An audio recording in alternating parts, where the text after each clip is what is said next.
Welcome, welcome, welcome, everyone, to another adventure into repeat reality.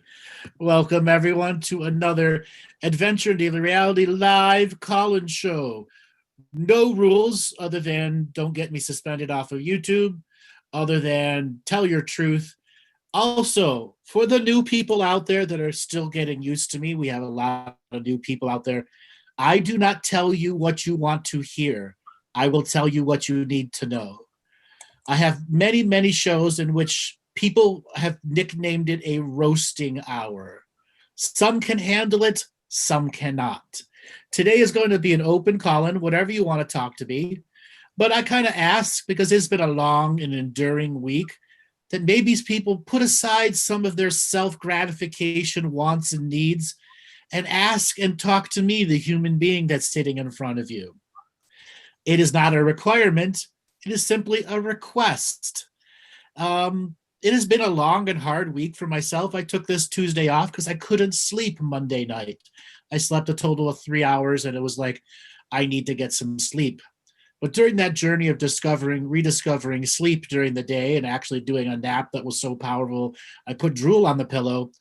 I also discovered I'm tired of doing some of this stuff, not giving up, but recognizing the pace that I work at has to change a little bit. We're putting out 24 hours of live content a month. Who else is doing that? Real content that actually changes people. Who does that? They're not doing that. A lot of people aren't doing that. A lot of people, if you're having a trouble keeping up with all the material I put out. And I've been looking at the YouTube analytics, the amount of people going back and watching other videos. Well, I've got 938 videos out. Think about that. It can take you a long time to binge that stuff. You just go to the YouTube page, click on the video section, and go back a year, year and a half, 2 years, 3 years, 4 years, 5 years. You will begin to see the material that I'm putting out. I have done countless numbers of call-in shows, amazing callers, so on and so forth, and we're upkeeping that.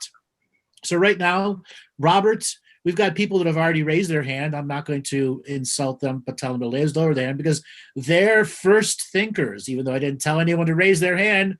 Now is the time. If you want to be a caller on today's show and want to talk to me about anything, any place, anybody, go ahead and raise thy hand. If you are listening on Facebook, YouTube, Twitter, Twitch, or anywhere else and want to be a part of the place where you get to ask questions directly in the chat, as well as be selected as callers, you must enter the Zoom room. Robert's going to put up some material here of how to be a part of the Zoom room feature. So Robert put up the little graphic there that tells you how to enter Zoom and be a part of the chat. Just leave that up there for a minute. We've got a lot of people coming in a little bit late because Europe has a time change and we don't have a time change here until November.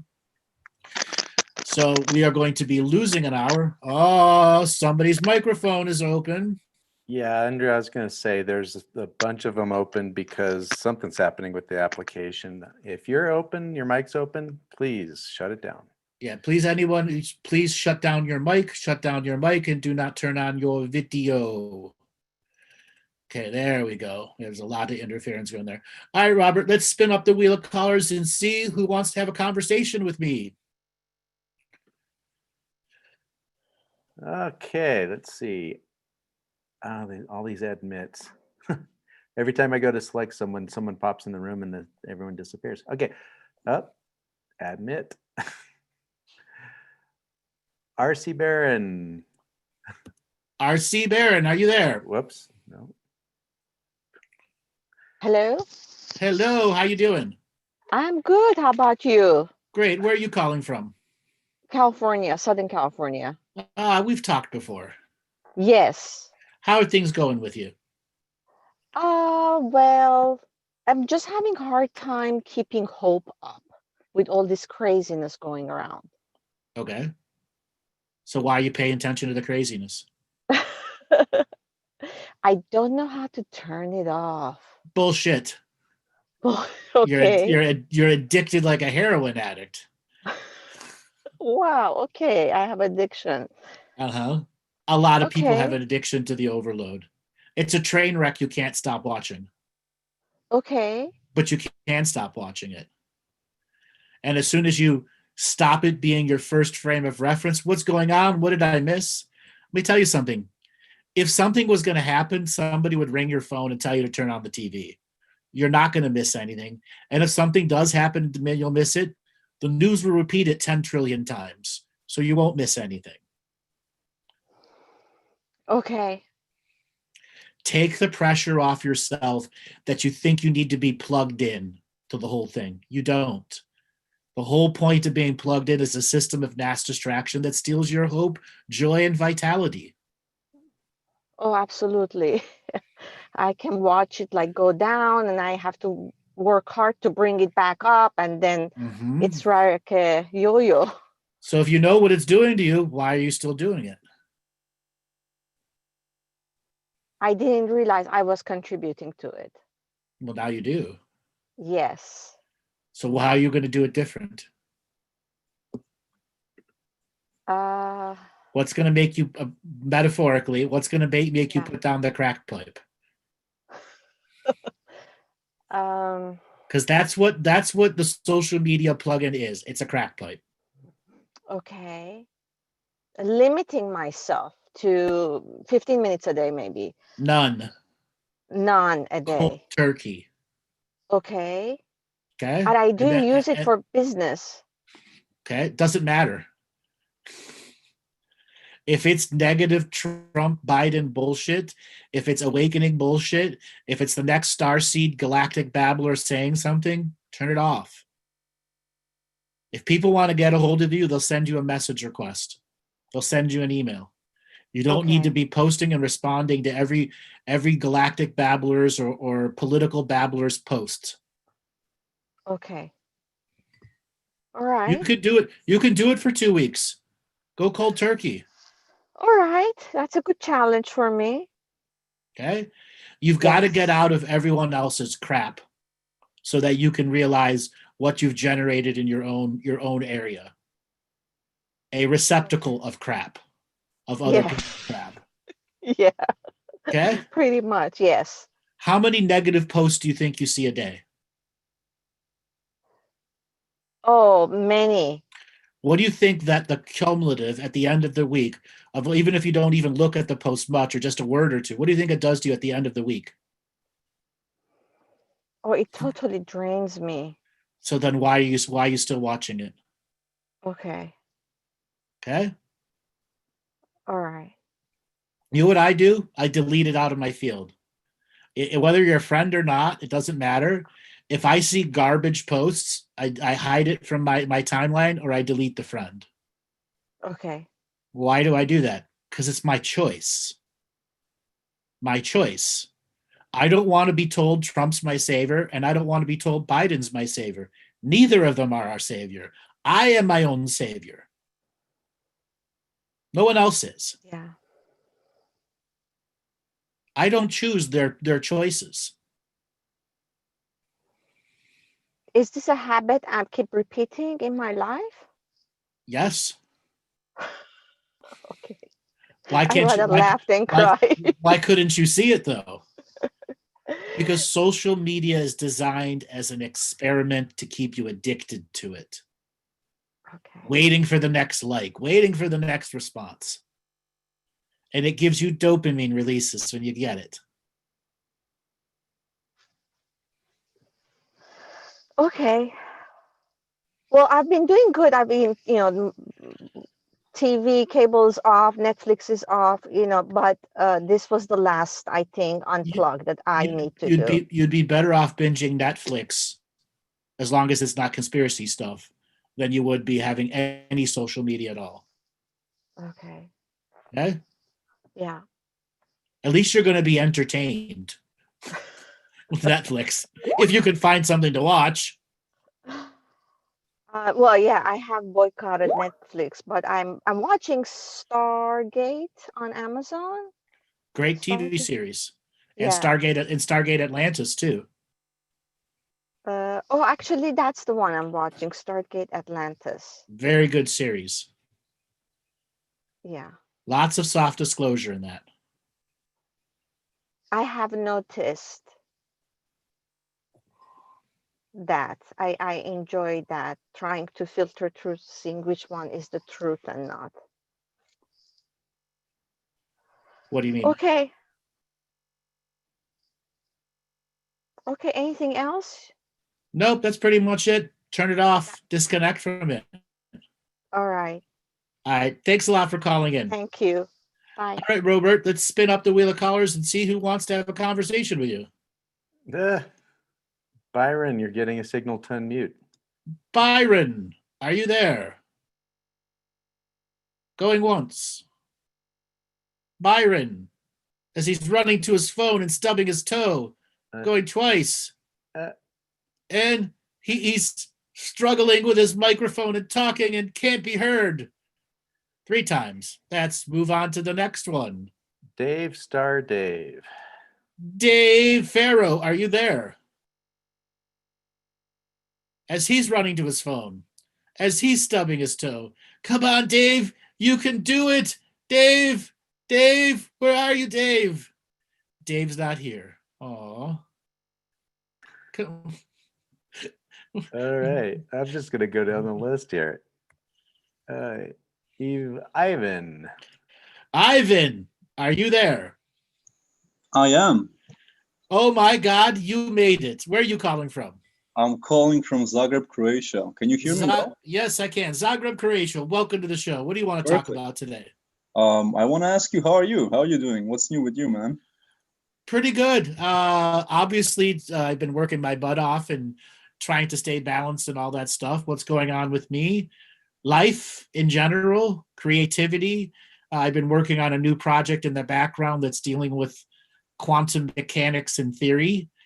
Something that I'll present probably early next year or mid next year, that takes the entire quantum entanglement equation questions and puts a spiritual outlook to it with the frequencies and the words that I use.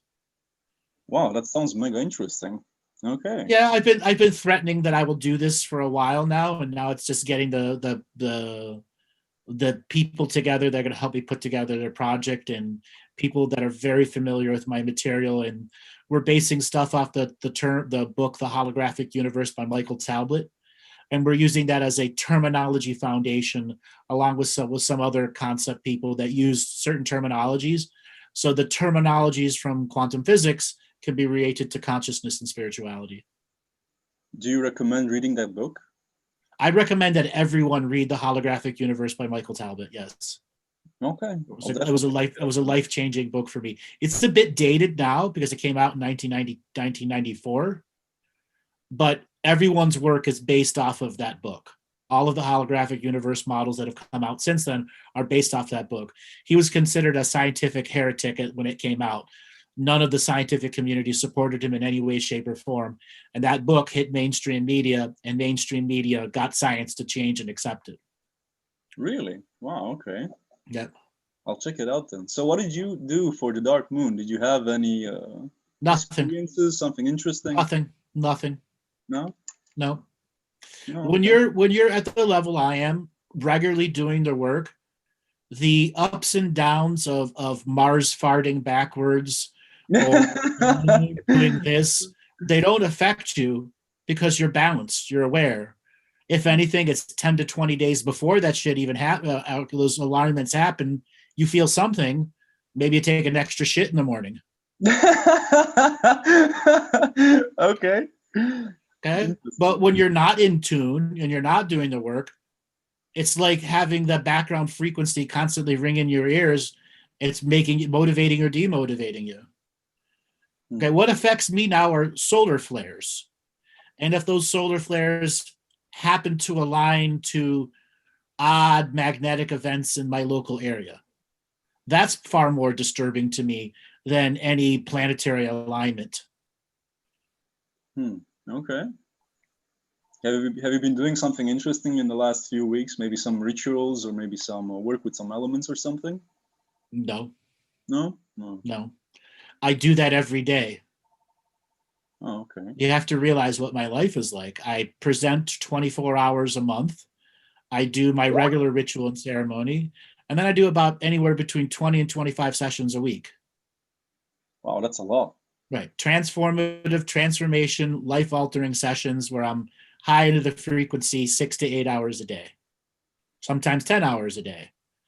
I tell a lot of people, you ever know what it's like talking 10 hours a day, 5 days a week? Always at a high frequency, always connected to spirit, always doing that, and not a negative way to me. Sometimes it gets challenging. So what But do you do for your downtime? I live it. I live, eat, breathe, and shit it.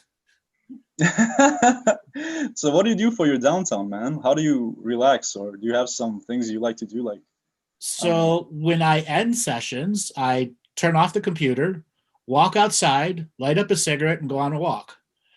Okay. You've all seen me smoke if you watch the show. oh yeah, I go on a walk. And on that walk, I have a little personal ritual, which is disconnecting me from all that I just recently did. No longer allowing my light bodies to entangle with the previous clients or the future clients, allowing myself to come back, be normal and natural. Do I do it every time ritually disciplined? No. Sometimes I turn off the computer, walk out into my room, sit down on my couch, and turn on the TV. I am a normal human just like everyone else. Then there are other times I want to read a book, and then there are times I don't want to read a book. I don't want to walk. I don't want to do ritual and ceremony. I'm at a point where I've got to consciously figure out what I truly want to do in my life. Sometimes it's, I'm just going to write, read some of my old writings, or I'm just going to sit there until something illuminates me, be it a galactic asshole from the Galactic Federation of Idiots or some other collective that's always there waiting to talk, because I'm never alone. You're never alone. It's simply out of choice. that makes sense. Okay? Do I like to talk to the Galactics? Every now and then, but when you're doing it so long, it's no different than a client. It's no different than talking to you. You all you guys are like, oh my God, you talk to the Galactics. Big fucking deal. Big fucking deal. Okay? It's not like I'd rather talk to Johnny Depp than the Galactic Idiots. Yeah. Or anybody, that, excluding the negative people who think everyone in Hollywood's a baby raper. I don't think that. I'd like to talk to the guys in Metallica. I'd love to do that. Okay. Did you ever have like a client that was a really famous person? Was there like a cool Yes. conversation with them? Many, yes. Oh, wow. Many, yeah. Cool. Yeah. And many of them are ongoing tutor mentorship students too. Yes. Wow. Couple, actually, there's one right now listening in the chat room, typing in the chat room. I won't say who it is. Everyone would know who they are, though. Cool. Would you mind if I ask you a question for myself? Sure. I don't know if you remember, we actually talked about 2 or 3 months ago. What did we talk about? Well, I had a few of my own questions, but you kind of just went your way, and I kind of rewatched the whole video about 10 or 20 times, and I pulled something out of it which I didn't really understand when we talked like this. You asked me if someone in my family had a rich title, and I didn't really get it while we were talking, and then I thought about it, and I asked my dad. So he told me that we had some a royalty in our family, something like that. And so I was thinking about what I should do, because I had some entities attacking me when I was a kid. I was sacrificed, etc., like in past lives. And so I decided to do 3 of your revocations every single day. I did one for the lineage, for like for family crests, one for Good job. being attacked by entities, and one for the 4 winds. Beautiful. Sacred masculine, so 4 actually. And I did those every single day. And I did it for like 3 or 4 weeks. And after the 3rd day, something really interesting happened. So I went to sleep and I had a dream.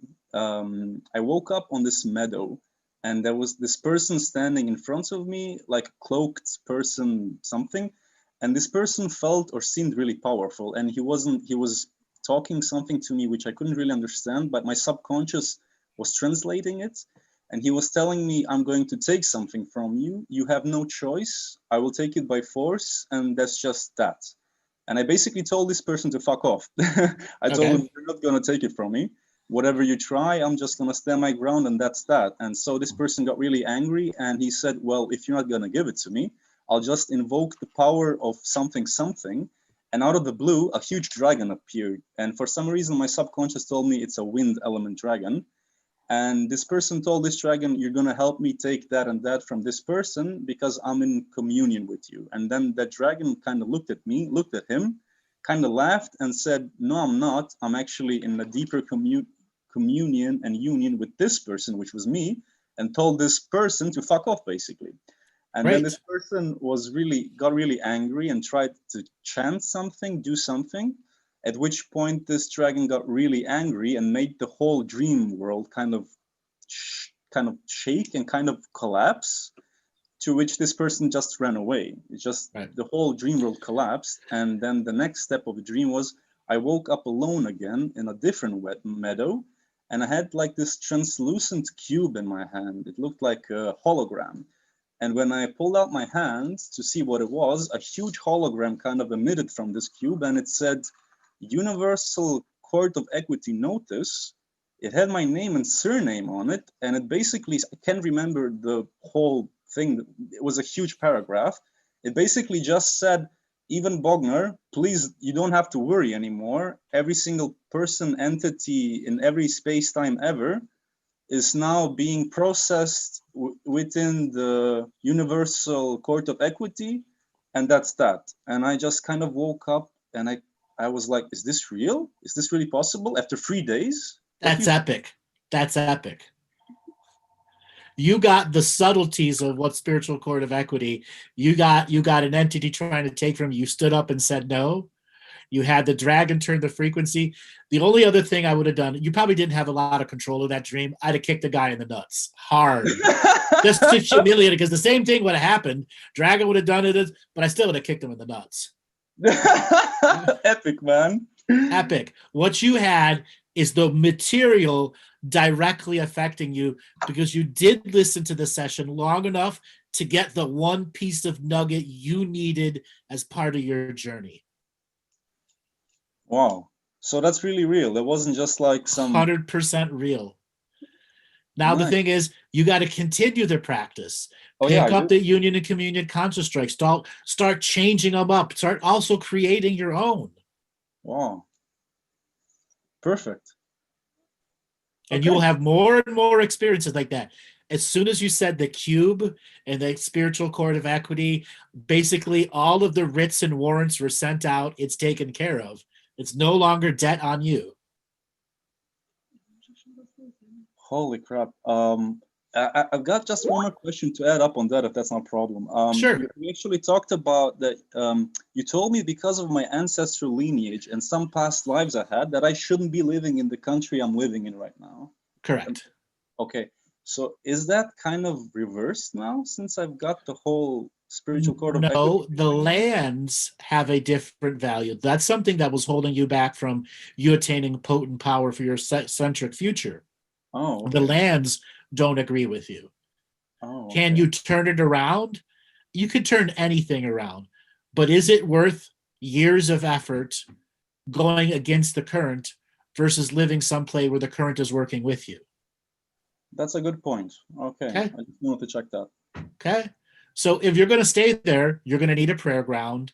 You're going to need a lot of work on it. You're going to continuously need to clear entities. Will there be good times? Absolutely. Will there be bad times? Absolutely, there will be. Okay. Yeah. Okay. But again, you're working against the current, spending more energy there than you were as someone that the current is working with you. Okay. Okay. I'm moving then. Okay. Yeah. Perfect. Okay. Great. Thank you, Andrew. Awesome. You're welcome. I'm so glad you shared that story because there's a lot of people that doesn't work for me. I don't get it. They didn't put the effort into it. No, or they're putting D- effort and not any faith or concept. But you had that dream that solidified for you, and I'm confirming and affirming it's real. You got a message from your spiritual courts of equity. Everything's taken care of, brother. Perfect, man. Thank you. All the shit that was done to you in the negative worlds. Done, man. Done. Right. Perfect. related to that lineage and that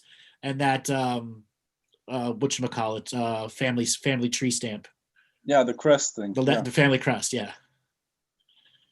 perfect. Okay. Does that, you still have other shit going on, just you don't have the family crest stuff stopping you anymore. Definitely, yeah. I Okay, mean, we always have junk to uncover. yeah. Do you maybe have some kind of wait, how do you say it in English? Like advice for me, maybe generally something maybe you want to share? Part of the bigger spiritual journey is getting off of microvolts and staying on macrovolts. A 9-volt battery versus being plugged into the wall. That's the metaphor. You have to finish the transition of the jump of no longer being battery powered and being plugged into the wall. And you have to see the wholeness of your life no longer operating on low voltage concepts. And there are some low voltage subjects that still can plug into the wall and be high voltage subjects. You got to be very aware of negative people and allowing them to steal your energy. And that the particular part of your journey is still surrendering to the experience and allowing spirit to teach you what it wants to teach you as context, so that when you get really good at the journey, you're able to ask questions to spirit and your spirit guides and them give you contextual answers that help you put together pattern recognition. Do you think I'm ready for that? For like plugging into the wall? Not just... 100%. You just got the sign from the universe. Put in your hand, literally. What bigger sign do you need? None, man, none. I've got everything. Then jump into the deep end of the pool and stop playing in the kiddie pool. Deal, man. Okay? I'm going there, yeah? Okay? Thank you so much, man. You're welcome. Thank you for calling in. No problem. Yeah. All right, Robert, let's spin up this wheel of cars and see who is next. It's working. Mel, you're getting a signal to unmute. And Yvonne, thank you. And I'm going to send you a message in Facebook. Mel, are you there? Yes, I'm here. Hi, where are you calling from? I'm calling from England. Welcome to the show. What do you want to talk about? Thank you very much. Okay. Now, I don't know if you've heard recently that NASA are collecting some what have they called it? They've called it some debris from a planet Bennu. Have you heard? No, I haven't heard any of that. Right. Well, it's been on the news and everything that they're collecting fragments. They've got a piece of equipment that they've called Osiris Rex. Oh, that's all garbage. Okay. All garbage. Okay. All right then. Well, then, if that's garbage, then my question's gone, because I was actually going to say, when I saw it on the television and they said Bennu, my guide said, just have a look at that. So I went and had a look, and it was interesting because mythologically in Egypt, the asteroid Bennu was seen as Osiris. So I found it a bit interesting that they were collecting remnants of a planet that was known as Osiris, and the instrument that they're using is called Osiris. Do you see what I'm saying? Sure, but you're missing the point. Okay. That never happened. That's all myth created by archaeologists who don't know how to actually translate the Egyptian hieroglyphs. Okay. Okay. And it's a story that's created to attract people. And that guide, that may have been a situation where you were on information overload and something got inserted into you via the AI. And it pretended to be a god for that moment to put you down a distractive path where you think you're making pattern recognitions. And you're not. Okay. Okay. Okay. I can Did it raise the hairs on the back of your neck and make your stomach churn? No, I just kept on.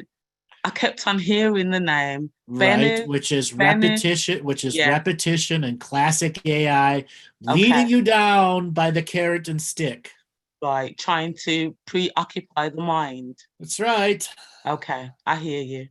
I can take that. Okay. So now that we've said that and we're over that, do you have any messages for me by any chance? What's wrong with your diet? What's wrong with my diet? You've got virtually no protein in your system. You're almost anemic. What's wrong? What are you eating? What are you not eating? What's wrong with your food?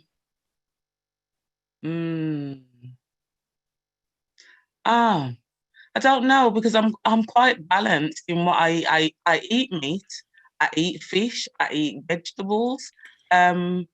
Are you doing integral fasting? Are you regularly fasting? Yes, I fast. How often? I'd say every day. I don't eat until about 2 o'clock, 3 o'clock. Okay, that's absolute garbage. Okay. And whatever mental program that is creating into you, it's self-destructive right now. Right.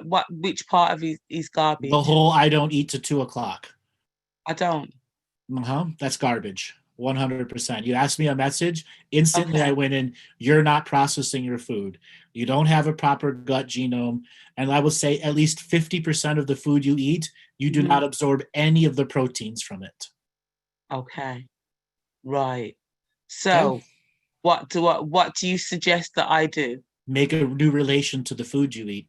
Change the way you see food, feel food, eat food, play over food, breast food, etc., etc., etc., and confront the avoidance mechanism you have about food. Okay. Hardcore. Okay. I hear you. I hear you. You've got some very negative attachments to food, and you don't even see them as negative. Okay. Okay? Right. You may think you have a balanced diet, but you don't. No, I don't. It's not balanced. I try to eat everything. You know what it is? I eat according to how I feel, and that's what you've just said. Right. That's And exactly eating how you feel is what's leading you down the path. Because you're not actually listening to what your body's saying. Okay. You're right, because do you know what's interesting is that I'm allergic to dairy, but for some reason, periodically I still eat it, but I'm allergic to it, and I can see it in my hands and my feet. So you are right, you're spot on. And intermittent fasting is good, but whatever's going on in you isn't working. Okay. You need to completely reevaluate your entire relationship with food from the ground up. Okay. I can take and that. You need to start your day with protein. Okay? Even if it's a protein powder and a shake. Because you know what happens when you start your day every day, months and years in a row without any food in your intestinal tract? You immediately burn muscle every day and create a cyclical body-based depression because you're always eating your own muscle. Okay. Right. So basically then my fast needs to start after my breakfast. Is that what you're saying? No, you need to start eating 3 meals a day for many months in a row to get your gut genome back. Do a full probiotic restart. Do a full-on colon cleanse. Go do 15 colonics. Shit up a tree branch. Okay. Drop logs the size of your arm. Clear that intestinal tract out. Find the food and the diet that fits you. Make sure you're getting 40 grams of protein every day. Okay. Yeah. I can take that. Okay. Definitely. To change everything about your life. Okay. That resonates, because my sleeping is totally out of balance. Your sleeping is out of balance because you're not eating correctly, and the blood and the natural gut parasites you have are creating ammonia, which is keeping you up at night. And no matter how much melatonin you take, if you've got ammonia in your intestinal tract, you're going to stay awake. Okay.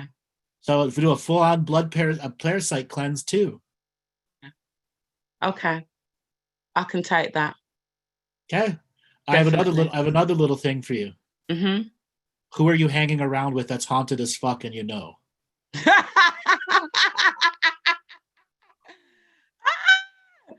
Oh my God. Yeah. Stop doing it. Okay. Cut them the fuck off. Okay.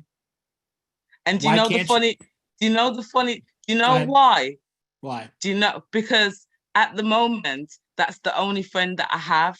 So I've been sort of entertaining her periodically, not too often. But do you know what I do? When I'm around her, I literally put myself in a bubble. I burn frankincense and It yeah. ain't working. Okay. Okay. Your bubble Point, ain't working. Your point bubble ain't taken. working. Okay? Point taken. Yeah. Yeah. It's like I a soap bubble. It's like a soap bubble. The entity goes up and goes, pop. Oh, look at that. My laugh sounds like a demon. Oh, please behave yourself. No, it Get a does grip not. of yourself, Christina, or whatever your name is, Kirsten. Yes, you are correct. And thank you very much for the compliment. Can I ask one more question? Sure. I'm about to go into some, and I feel as if you've just answered it anyway, but I'm about to do some work working with young people, 16 to 17-year-olds.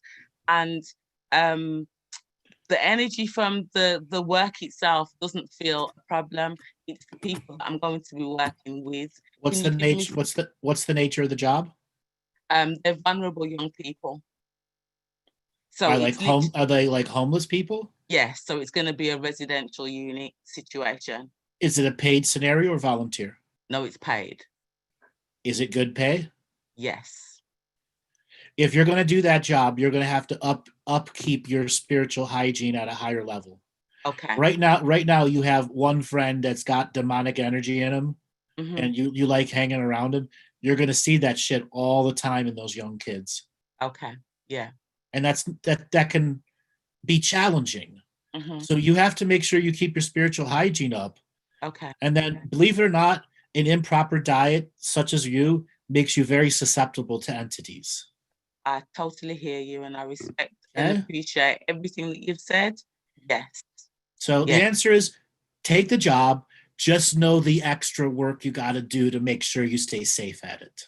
Okay. I hear you. And thank you very much. It's been You're welcome. very Thank you for calling. No problem. Thank you very much. You're welcome. Blessing. Get out there and eat some good food. I shall. You Breakfast every day. Okay, I will. Thank you, sweetheart. You're Blessings welcome, to you. Have a great one. Bye-bye.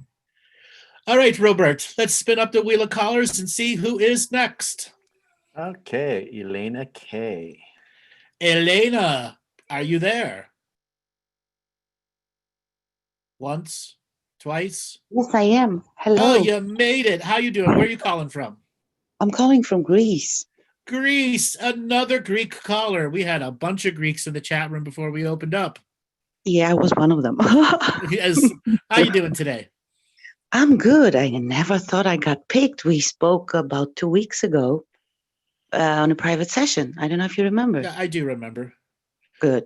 Robert, hold on a second. Robert, can you ban the guy named Shaman? He's just advertising himself, and he's a jerk off in the chat room. Just ban him out of here. Get the fuck out, asshole. And I'm going to tell you on air, you're an angry motherfucker that everyone hates, and you've been deplatformed off of everything, and you're kicked off my platform. Go the fuck away. You troll. Sorry. I had to say that because this guy has been pissing me off for a long time. Okay. Okay, looks like he's out. Oh, yeah. Good. Great. Yes, I do remember talking to you.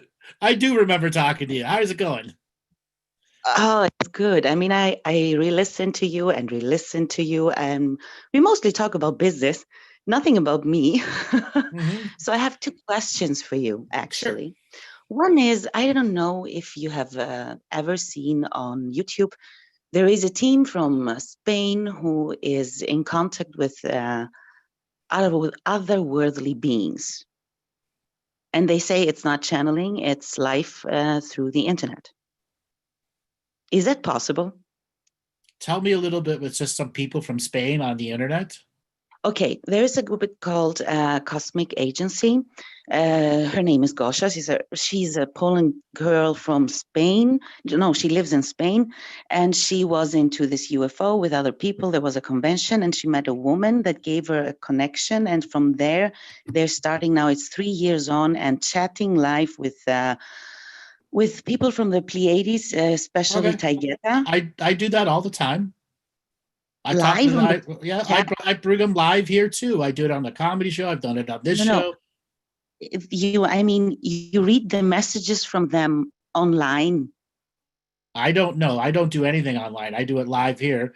I could repost it online. I personally don't choose that method because far too much of the essence is lost when you repost it into words, and it just sounds like a bunch of light work or word salad or bullshit.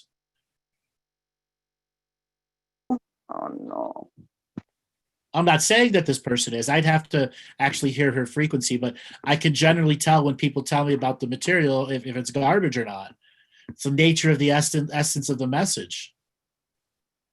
Okay. Then I was disconnected. I couldn't hear what you said, but it's okay. I will re-listen to it. And because I don't want to take much of your time, it's really special. Have you anything that you saw about me that we haven't had time to speak about, but that would be also beneficial for the people that are listening? That it was vital, important that you jump into business in the way that we were talking, and you help reshape your neighborhood and community. That's why so much of your session was about you manifesting in your physical reality, because there's a lot of things in your unseen reality that are asking you to make manifestations and make future come true.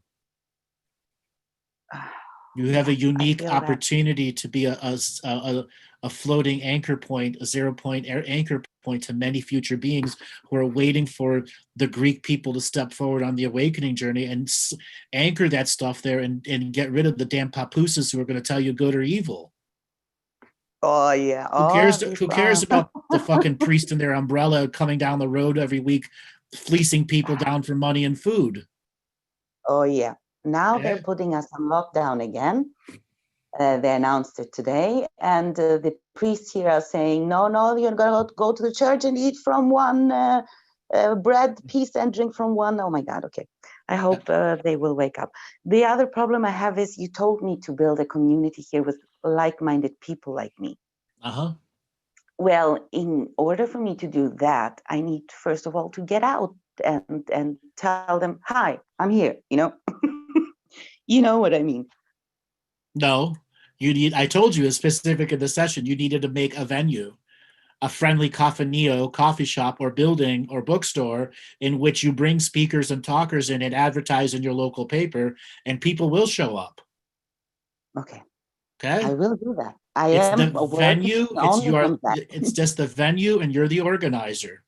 The community is already there. There's just no organizer to it because they're all still afraid of the damn priests. No, I'm not afraid of anything. I know you're not afraid, but a lot of other people in Greece are still afraid of the priests. Okay.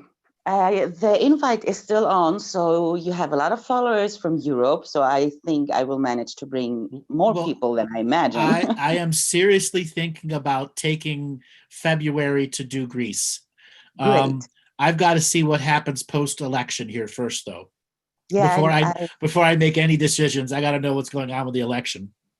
I'm trying to follow everything, but I left the Hopium pipe away right before I met you. So people need to leave this pipe, get it out of their lives, because otherwise they're jumping from one trap and from one pipe to another. It's exactly like this. From the Hopium pipe to the crack pipe. Yeah, exactly. Or to the Q pipe or to the A pipe or whatever the hell it is. They're just pipes that is a temporary hope relief feeling, but then in the end you realize, no, it's not. Because the only thing I think you need to do is to rely on yourself. And in 100%. Order for you to rely on yourself, you need to know yourself, and not only know yourself, but learn to work with yourself in this motherfucking matrix. I'm sorry for my language. Don't swear all you want. We discussed that. I can't. I need to. When it comes, it comes. Right. And Greeks, we are entitled to swear anytime we want. Yeah, and it has to do with the Virgin Mary. It has to do with the Virgin Mary in many positions. I have so many questions about ancient Greek gods and the connection I feel with the Mount Olymp that I'm watching every day, all day, especially when I go to work, and it's just I had a vision with it, but I don't know if it was a vision or it was a good cigarette that I was smoking. But it was, I don't know, you see any connection with me and them? So real quick before I do, somebody is asking what Malacca means in Greek. Oh my God. I have an interesting story. My grandmother, 96 years old, and she was 81. She finally learned, somebody told her what Malacca means, and she had been saying it her whole life. It means masturbator.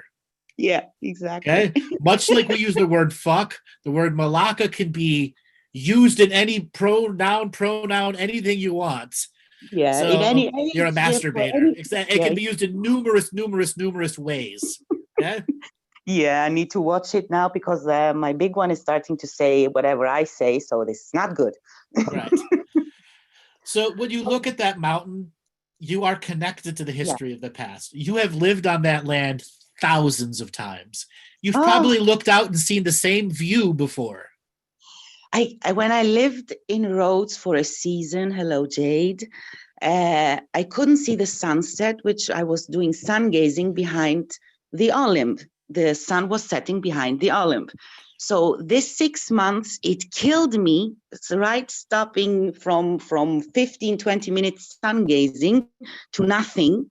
But the energies of Rhodes, the island, I don't know, I think the place that I was southern of Rhodes, which is a point, they said there, all the locals, that connects the three, the Asia, the African, and the European plates together. So I really felt not only the raw energy, I thought underneath there I could go to another world, literally.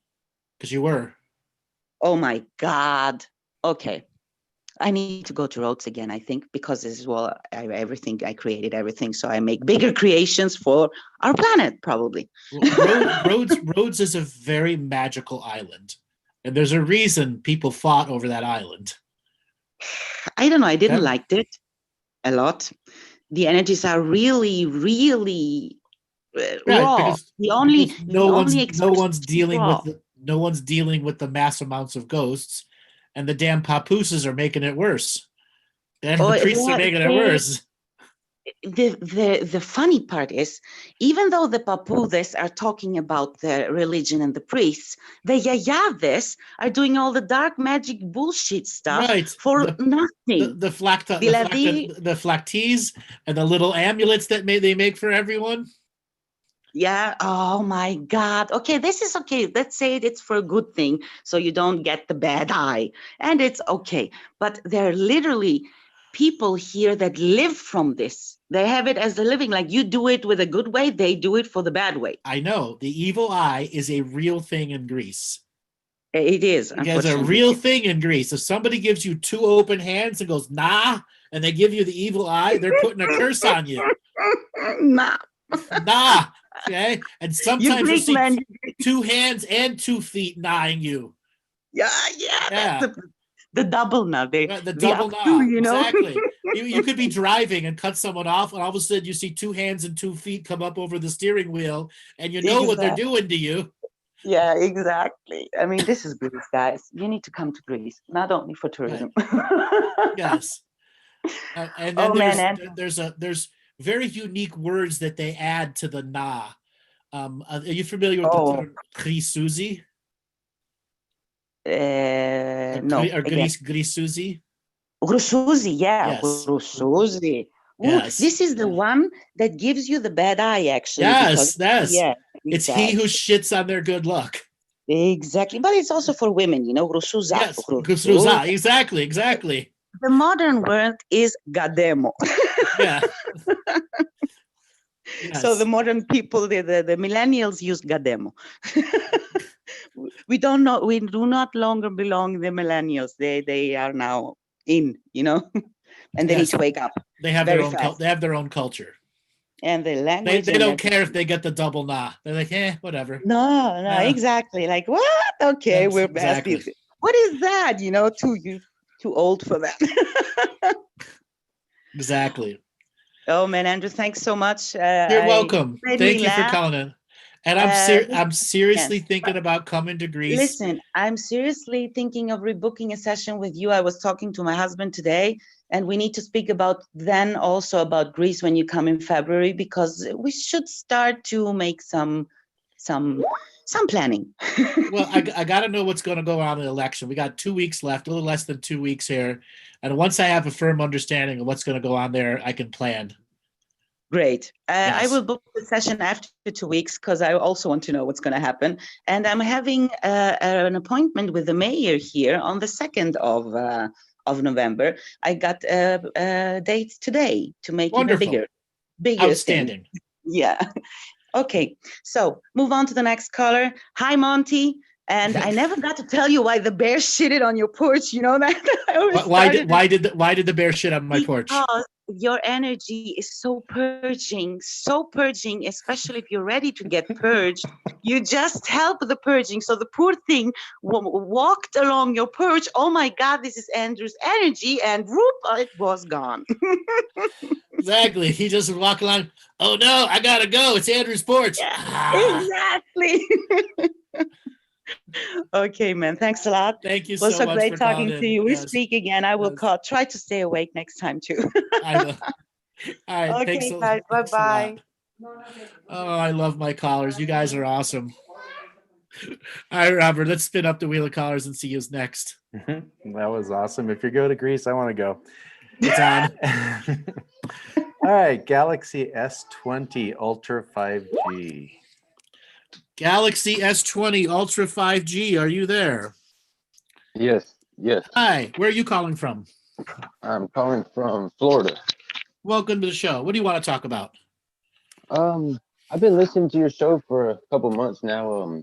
I really like when you tell people their like past lives, like something they've done. I'd really like to know something, maybe a past life I've lived, or maybe just like if my soul's on, if I'm doing the right thing. Okay, well, tell me a little about yourself so I can tune in. Okay, see, I'm 39 years old, just turned 39 September. I'm a welder by trade. I work every day. I was adopted at like birth. My biological mother had me, and I was put up for adoption like immediately. And we just reconnected through what's it called, My Heritage. Maybe just over the last 3 or 4 months, I found out that I actually had a biological mom, and I also have a sister. Wow. And I never knew any of this until this recent couple of months. So just maybe if you know anything about that. So how long have you been into spirituality for? Only the past 1.5 to 2 years. Well, I woke up and. What woke you up? I want to say YouTube videos. Actually, Shane Dawson YouTube videos. My daughter was watching them, and I watched one, and I seen the like evidence of 9/11 at being. I always thought it was just what they said, and I was like, "Holy crap! This is really evil government we have." And then I started just researching every single thing. And so I've been on this rabbit hole for almost 2 years now, and I came across you through I think Laura Eisenhower, and yeah, so I think your show is really great. And how long you been listening for? Ever since you came on Laura's show, so what, maybe 2 or 3 months? Yeah, back in July. Yeah. So of the material you've been hearing, the Galactic history really connects to you. What about some of the other stuff? Have you used the contract revocations? No. I'm not really. I'm not even good at meditating yet. So then, how is Galactic history going to help you if you don't even meditate?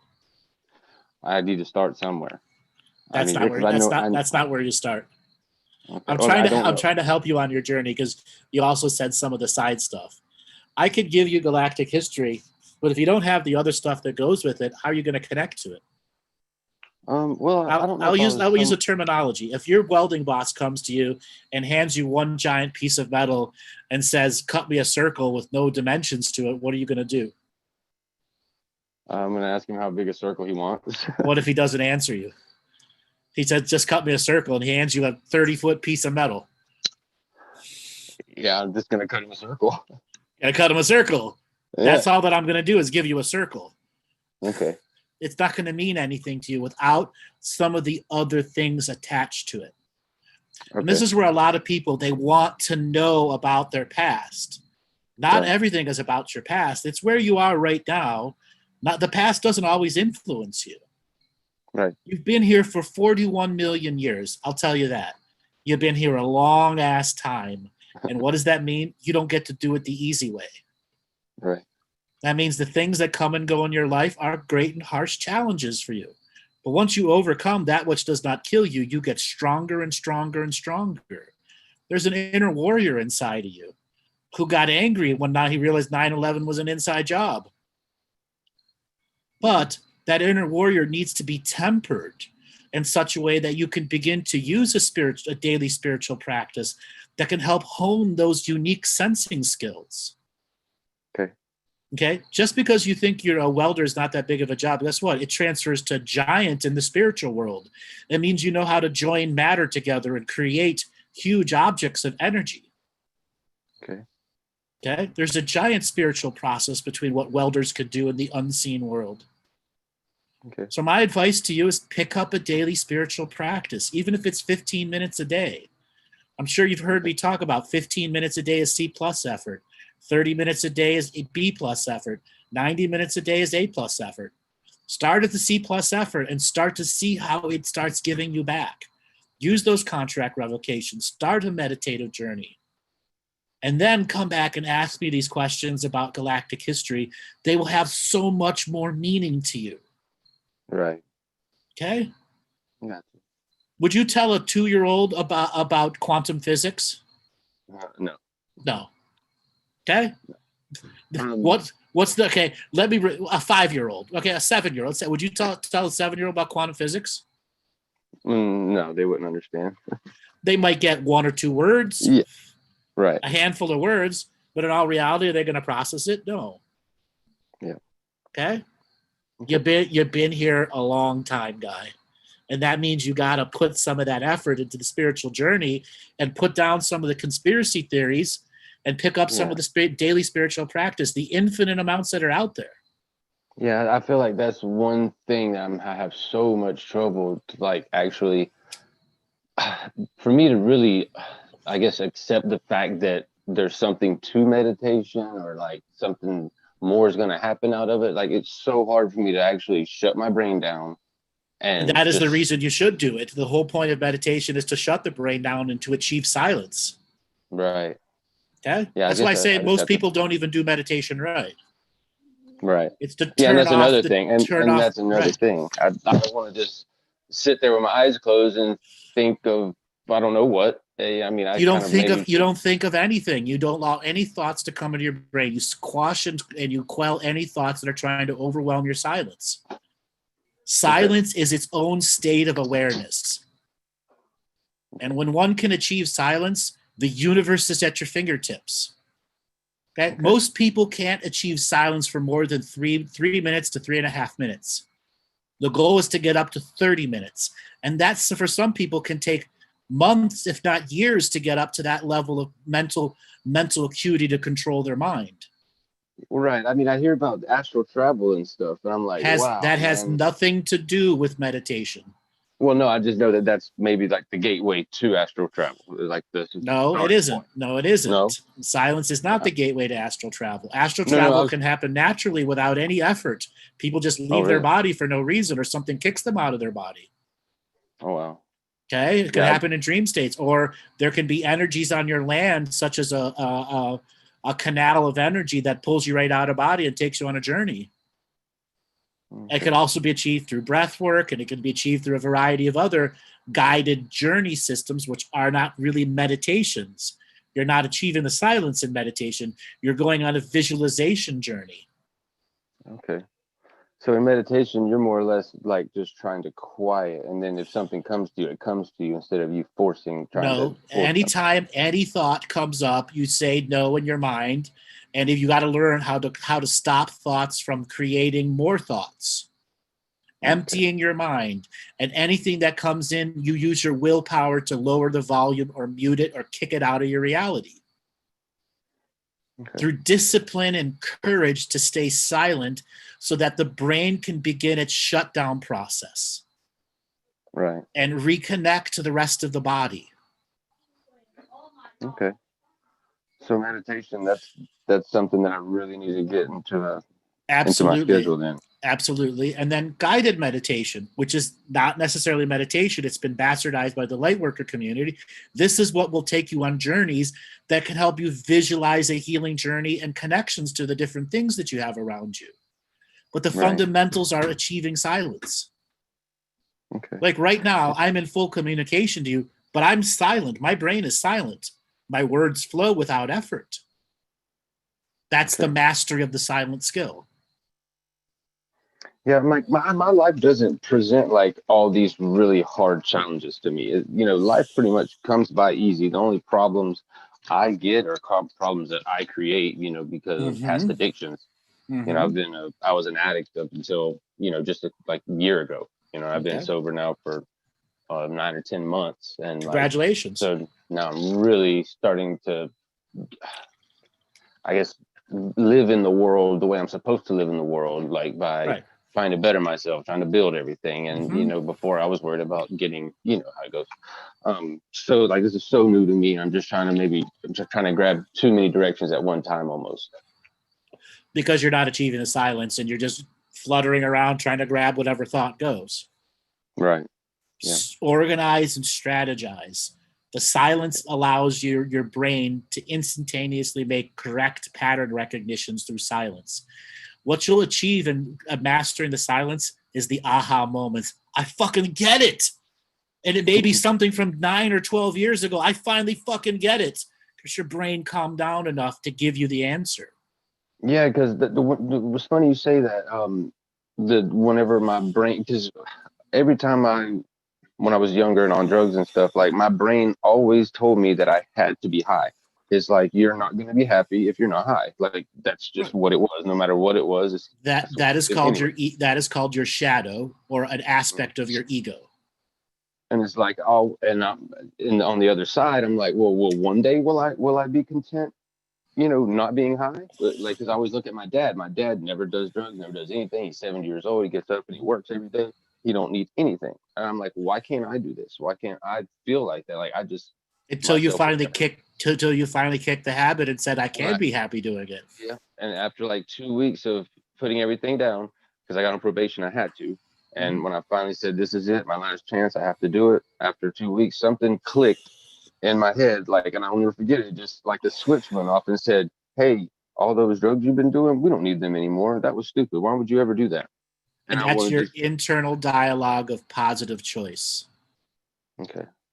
That is your internal protective you instead of the defective you. Right. I mean, I feel like that me is coming out finally.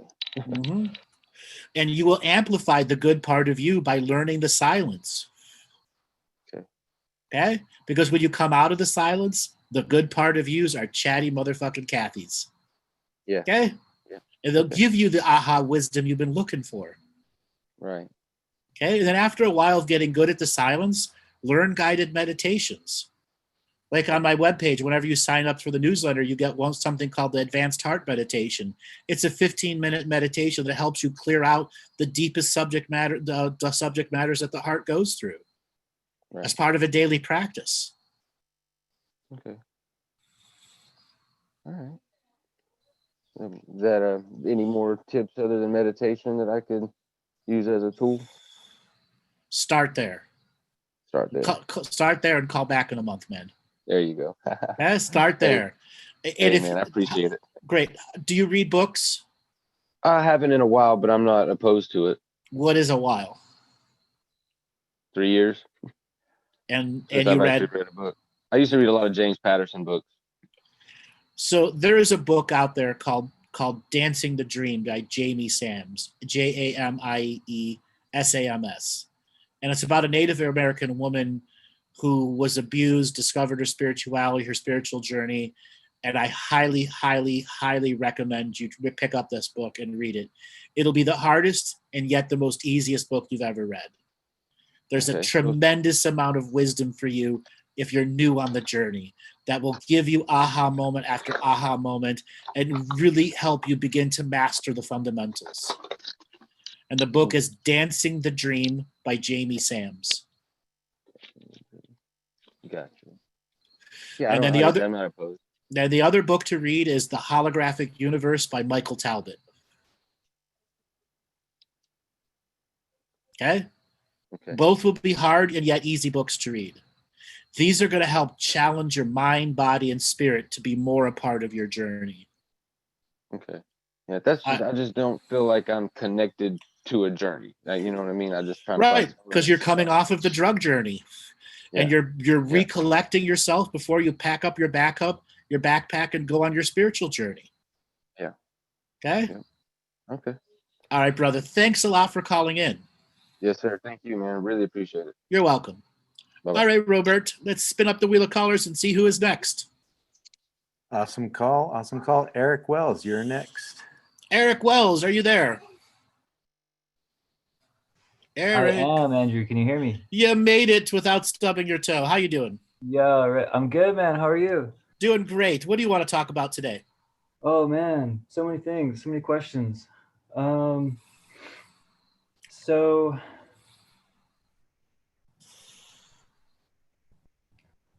I have been kind of on this journey for a little while and have recently picked up on a number of different energies in my system.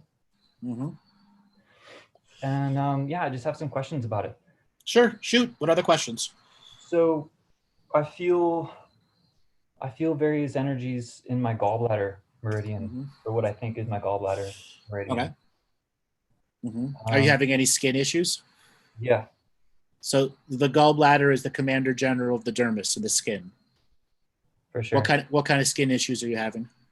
Eczema on my face, nose, kind of around my eyes. How long has it been going for? 10 years. I'd highly recommend you to do a full gallbladder flush. Okay. Or go and just do colonics. And if you can't afford colonics, you can learn to do it at home, called a Colema board, Colema.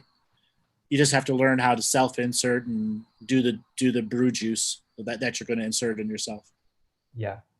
Okay? Yeah, and just clean that out. Well, it's not about cleaning it out. It's understanding 80% of your immune system is in your intestinal tract. And right now, there's something going on in your intestinal tract that is overriding some of your immune system and causing your body to attack itself.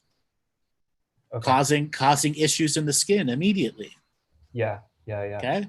So you need to be doing probiotics all the time. You need to get the probiotics that you store in your refrigerator, not the ones that are outside at room temperature. And start with digestive enzymes in every meal and do a round of 6 or 8 colonics. For sure. Okay. Yeah. What's your diet like?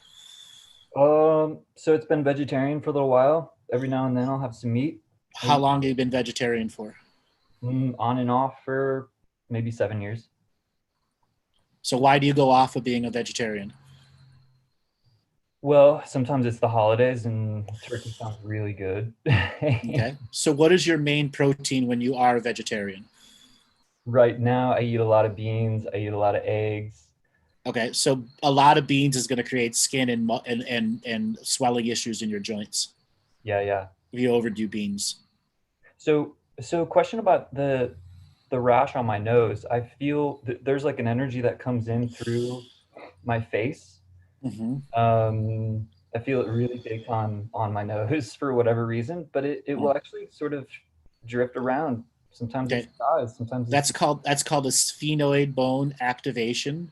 And whatever you're going through a sphenoid bone activation, something is seriously wrong with your upper chakra energies. Okay. Have you been dealing with a lot of porn issues? No, not recently. In the past, you have? Yeah, so I'm 34 now. Maybe when I was like 16 to 20, 16 to 19. Did you cold turkey it? Yeah. And have you been in sexual relationships that have been high quality since then? Have been high quality? No, not really. It's still dealing with your porn issues from the past. Okay. Okay. This is where spiritual hygiene is absolutely vital for you to reinvest into. Yeah. So I do a lot of sitting meditation, and I just have been Sitting meditation is not spiritual hygiene. That's daily upkeep. Yeah. So I've recently started the contract revocations, been doing those. And I never hear you talk about the violet flame or the blue flame, but those seem to be pretty active, pretty powerful as well. They can be. There's a reason I don't talk about it. It's not for everyone. Yeah. But a lot of people like to use the violet flame or the blue or the other flames to just roast anything that comes into their frequency. Yeah. Okay. It's never meant to do that. And if you're a roaster, you're using it wrong and creating very negative karma. Yeah. I'm not going to put a gun in people's hands. Yeah, for sure. It's very powerful energy. Okay. If they want to follow it from some other teacher, it's not my karma then. Yeah. Okay. Do I use the violet flame in my own life? Absolutely, I do. Yeah. Somebody's asking what roasting is. Quite literally, if anything that pops into my frequency that I'm slightly afraid of, they roast it with the violet flame. Yeah. Burn everything that comes in their reality. That's being evil. Yeah. What if it's an angelic spirit knocking on your door and you're roasting it? Bad karma. Mm-hmm. People do it all the time. Just a couple of weeks ago, I had a person come to me. I had to tell them, you're a roaster. And you're literally roasting your own goddamn guides. You wonder why nothing talks to you. Because you burn the fuck out of them all the time. Yeah. Because you're a chicken shit. That particular person, I had to call him a chicken shit. You're afraid of spirit. And you think the violet flame is going to protect you from everything? No, it's not. It's just going to keep everything silent. Doesn't want to talk to you. Hey, so can I relate some other energy Sure. with this, because it's all tied together? Sure, go ahead. There's something else that comes in through my lower back. Mm-hmm. That's an entity. Yeah, for sure. So part of this whole clearing process, part of the reason why I do a lot of sitting is feeling into what it's attached to and feeling into that knot, because there's a knot there. No, there's a betrayal wound there. What's a betrayal move? A betrayal wound. Oh, betrayal wound. Yes, like a dagger in your back still. Yes. Mm-hmm. And no matter how many times you pull it out, it's still there. Yes. Have you ever visited chiropractors? Yeah, when I used to play soccer in high school, I had lower back problems. So I would go in and get adjustments. Okay, and when's the last time you've had adjustment? 18. When I was 18. Highly recommend you go to a chiropractor you trust, and you have them do an upper atlas and axis neck adjustment, and then do spinal decompression on you, where they pull onto your neck and they hold decompress your spine, and then have them tap all the other points in your lower back. Okay. Right? Don't be surprised if you have a big emotional release afterwards. Like you actually are very teary for a couple days afterwards. So the entity is attaching to this betrayal wound? Yep. Okay, so healing the betrayal wound is really what I need to do. Yes. And it still relates to your sexuality. Yeah. Which is why the porn was so destructive to you even a decade plus later. Yeah. Well, do you see this being part of my family? My mom's side? Yes. And more. Like genetics, or? Not just genetics, things that actually happened to you. Okay. It's not necessarily about past life for you. It's more about this life. There are definitely past life things affecting you, but they're minor compared to the wounds that you got this life. So this energy I've picked up on pretty much my whole life. It isn't yours, was never yours, and you empathetically took it on from others. From family members. And exes. Okay. And other people you've been intimate with. Yeah. Okay, yeah. I did your there's a revocation. I don't know if it was yours or if it was Martina's. Which one? The sexualness. Yeah, but Martina created that one. Yes. Very powerful. Yes. So I've been working with that one. And yeah, I guess I have more fire ceremonies in me. You got to really be able to get to your authentic truth in front of that fire serum. You got to be willing to go deep into your emotional core wounds and issues and tell them to the fire. Stuff you would never tell another person because you're, whatever reason, afraid to say it out loud. You can say it out loud to the fire. Yeah. Okay. Allow yourself to cry in front of the fire. Yeah. Well, so that's another issue too, is feeling into what this is, what that betrayal energy is. It's part of your, I'll give you the hint. It's broken faith. Okay. And I'll ask the question, what broke your faith? I don't know. Yes, you do. Yes, you do. So you've avoided it for a really long time, but you do know what it is. Well, what do you mean by broken faith? What broke your faith in the universe, in the world, in God, in love, in people? Yeah. So I mean, right now I feel like the only thing getting me through is my connection to God.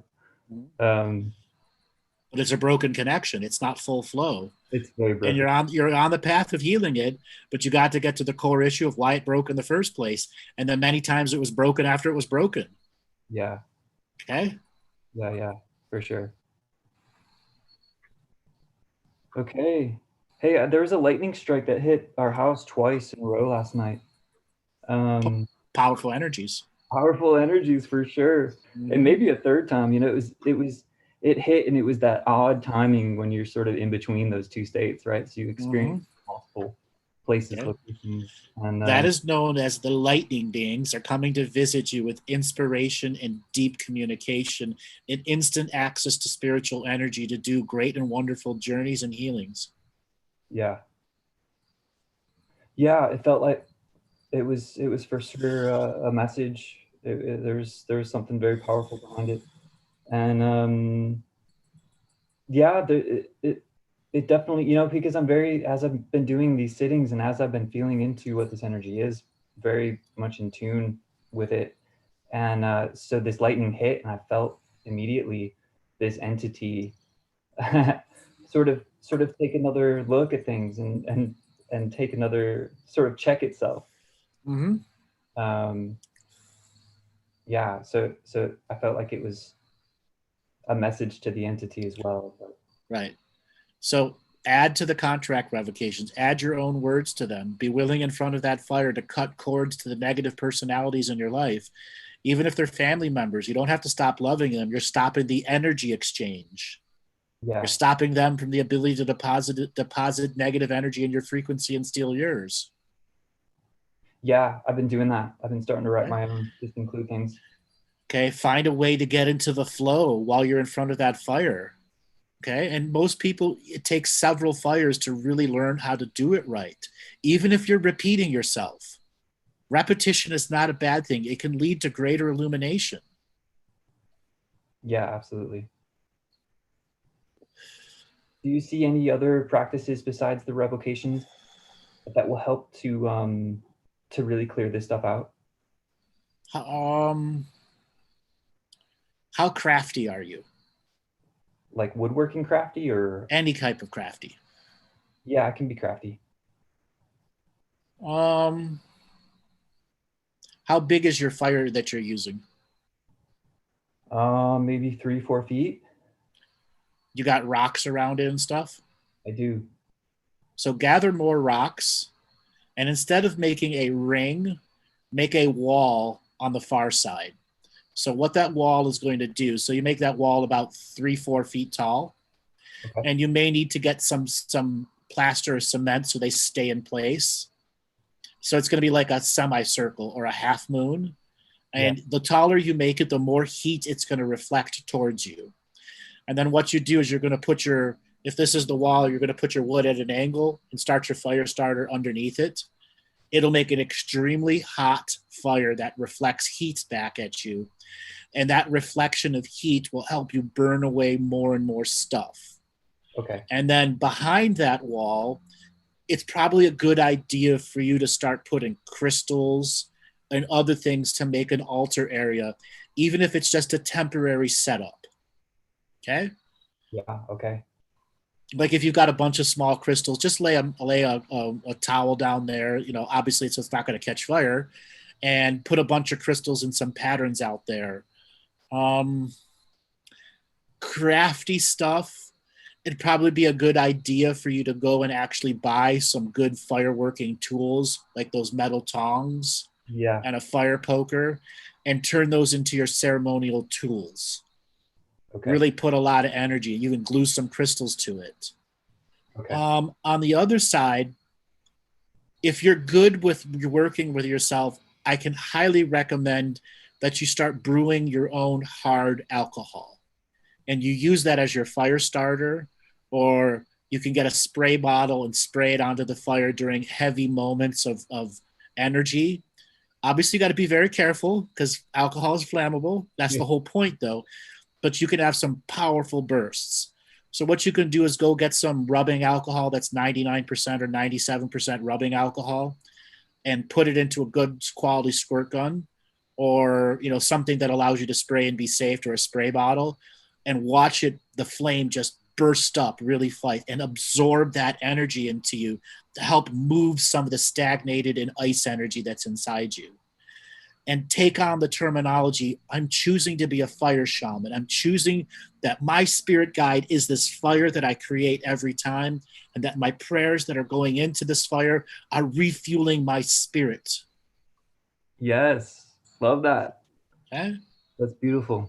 Thank you. When you're brewing that alcohol, you can put hours and hours of prayer into it. Alcohol never goes bad. Yeah. And then those hours of prayer get added into those bursts of flame.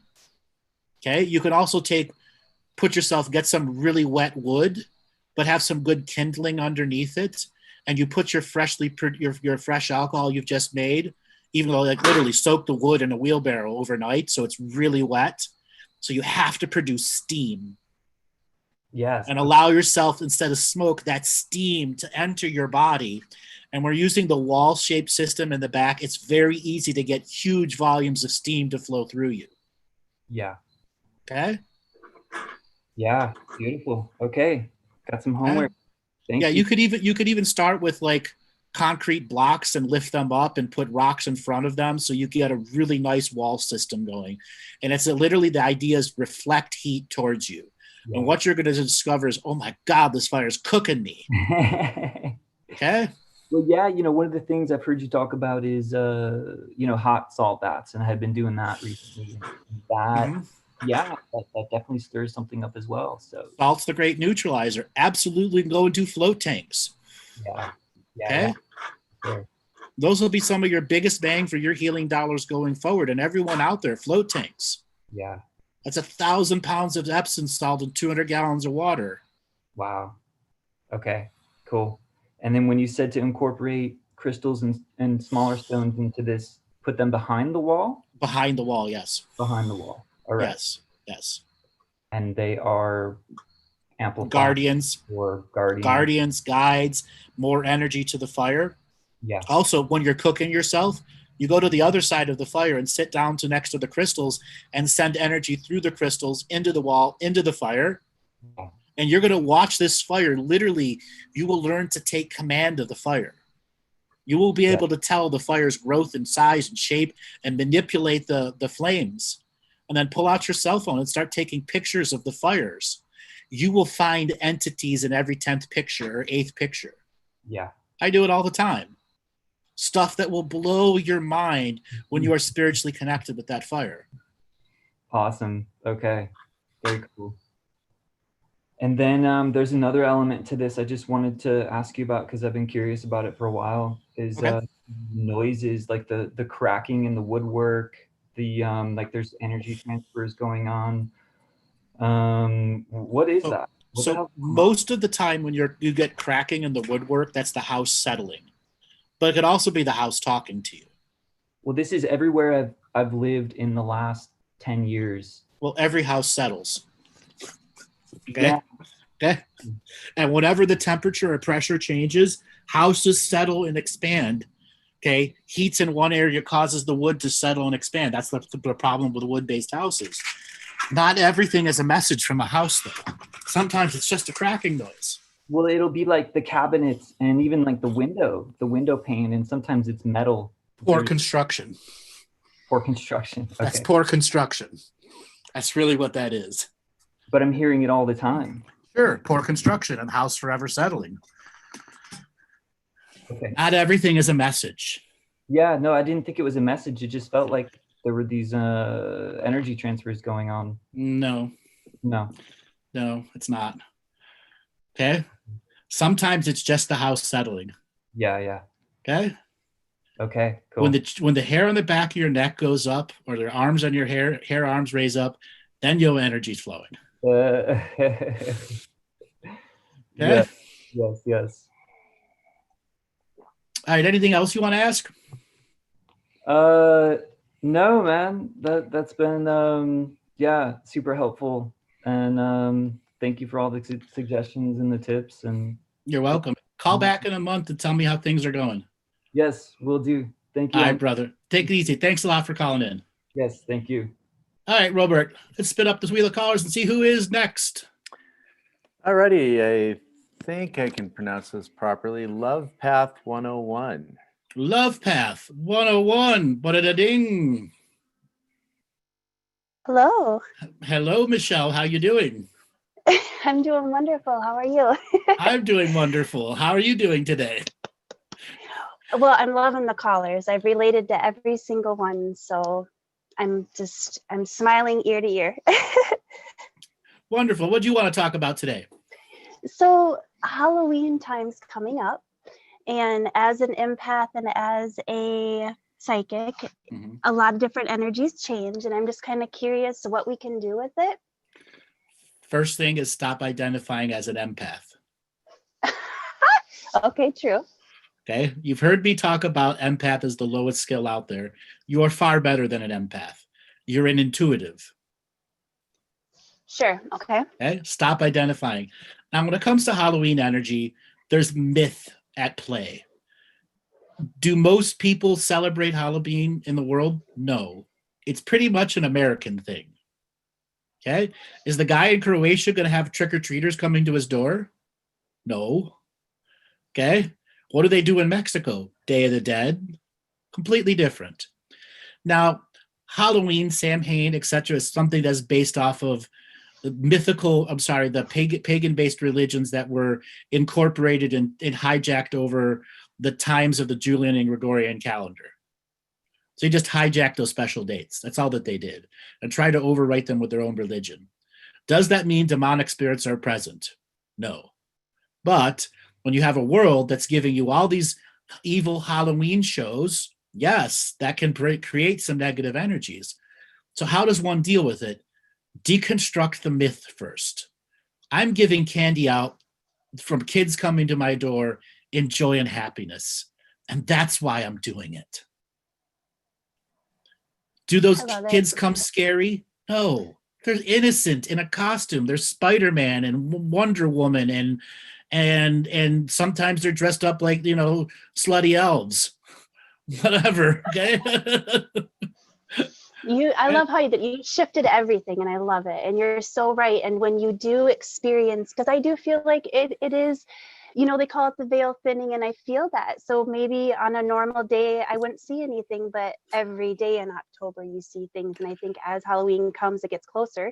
So then with seeing things, I like how Halloween can kind of add that humor to it, Mhm. because some things are freaking weird. Yeah, absolutely. So this is the end of the planting season. That's why there's a Halloween. The crops are beginning to die off from the first frosts or the cold weather. The plants, all the fruit's been picked or eaten already. And thus the veil is thinning, and it gives us great opportunities to step into the spirit world and do our powerful spiritual work, separate of the myths, separate of Hollywood, separate of all the other things trying to market something to you. I love that. Oh, I love it. So create your own thing, and yes, use this time, because that's what I was feeling, is we all need to use this time. And even with the show, we're all relating on a really deep level tonight. I feel it energetically, and everything, each caller had something I've been through or something I've been thinking about. And then I'm like, oh, okay, yep, all right, get that out of my brain. Or Yes. So something else to think about is the whole idea that autumn was harvest time. Normally in ancient history, before television, radio, and the internet, the communities got together and shared their excess harvest, in which they didn't have refrigeration, and they had massive parties and weddings. Okay? right. They got together. So Halloween in its own way is a way for communities to get together too, and to practice spiritual faith in a time where the veil is very thin, so that the next harvest or the next planting season has the prayer behind it.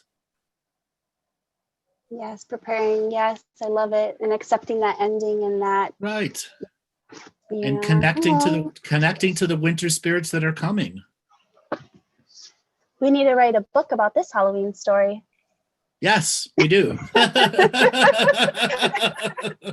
But you're right, and when I'm in the moment of it happening, and even trick-or-treating night, I'm not trying to be a worrywart, but every time that we go out, I'm a different person, because it's just a different experience. Mm-hmm. But now I can look at it differently, so thank you. Okay, what costume are you going to wear? What costume are you going to wear this year? I'm pretty sure Greek goddess. Okay, there you go. But if it's going to be as freezing as it has been, I might have to do something a lot warmer. So we'll see what happens. Yeah, no How about wonder. yourself? No, Are you gonna? I don't know yet. I haven't figured that out yet. It's my mom's birthday on Halloween, so sometimes we go out on the day of her birthday, and sometimes we go out on the weekend. She just hasn't decided yet. But this year, where I'm at, there's no trick or treating. You just put the candy at the end of your yard or in a trunk of a car, because it's masked Halloween. And that's fabulous. I love it. Yeah. So what is there any significance to that? Because I have a lot of friends of mine who have Halloween birthdays. It's no different than any other birthday. Oh, come on, it has to be. No, is there really a difference between signs? The answer is no.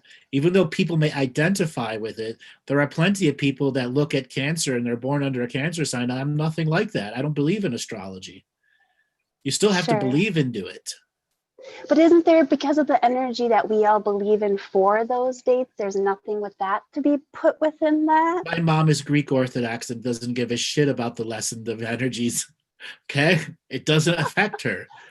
And there are plenty of millions of others that are in the same way. Do you think that people in Saudi Arabia give a shit about Halloween? No. Okay. Well, true, but or astrology? No. I mean, there may be some that are, but no. It's still your belief, your personal belief engine. It is, and that's what I was thinking, because I know people who really embrace it, that are born on it, but I do think there's something about them that is mysterious when I meet them, and then I find out that, and I'm like, oh, that fits you, like through your perception and perspective and the patterns you've put together. That's a personal experience for you. That's not an experience everyone can share. That's your unique gift. Oh, you're so raw and real. I love it. So, and people can take it far, because I know people who have been born on Christmas, and oh my God, they truly are attached to that their whole life. Yeah. My brother was born on the 29th, and his big thing is, I got all my presents for Christmas. Nobody ever gives me anything for my birthday. So he was a grump every Christmas. And that was mine's a week before. Mine's a week before. So I feel that, but it is special when that person separates it and gives you actual birthday wrapping. It does feel special. Just saying. Right. It really does, you know, when they make it special. But honestly, it's actually really fun too. It's a fun time because you just have a lot going on. So I embrace that part. It's supposed to be a joyful party time.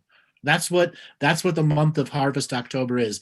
I just worked my ass off and farmed 75 acres of field. I'm going to drink. I'm going to party. I'm going to dance. I'm going to make another kid. That's what it was for. And enjoy the harvest, enjoy all the yummy stuff, you know, Exactly. and take your time cooking it. Like, that's what I love about this time of year. And right. Yeah. Oh, I love that so much. And then with all the scary stuff and with all the stuff in Halloween, so let's switch it for a second here, and you're gonna be brilliant. So I love it. What about, there is not very great stuff out there. There is that lurking around. So would they feed off of that? Or like, is this a time for them to maybe come into the veil a little more to play around? Marketing spiritual shit happens all the time. And when Hollywood puts out their 75 horror movies for Halloween, most of the ghosts are at the horror movies waiting for your ass to get scared. Or in any other situation, it's really not about the day of Halloween. They're active because they're harvesting too. It's their harvest time too. It's autumn for them too. Okay? And if you're going to not be spiritually protective and no spiritual hygiene and offer up a month's worth of energy to them because you got scared at a stoplight, the car was going to hit you and it never was going to happen, but suddenly you went into super fear mode, it's going to love you to death. Are there negative rituals? Treat it like any other day. Right. Are there negative rituals being done? Right. Are there negative rituals being done? Yes, but they're not being done to you.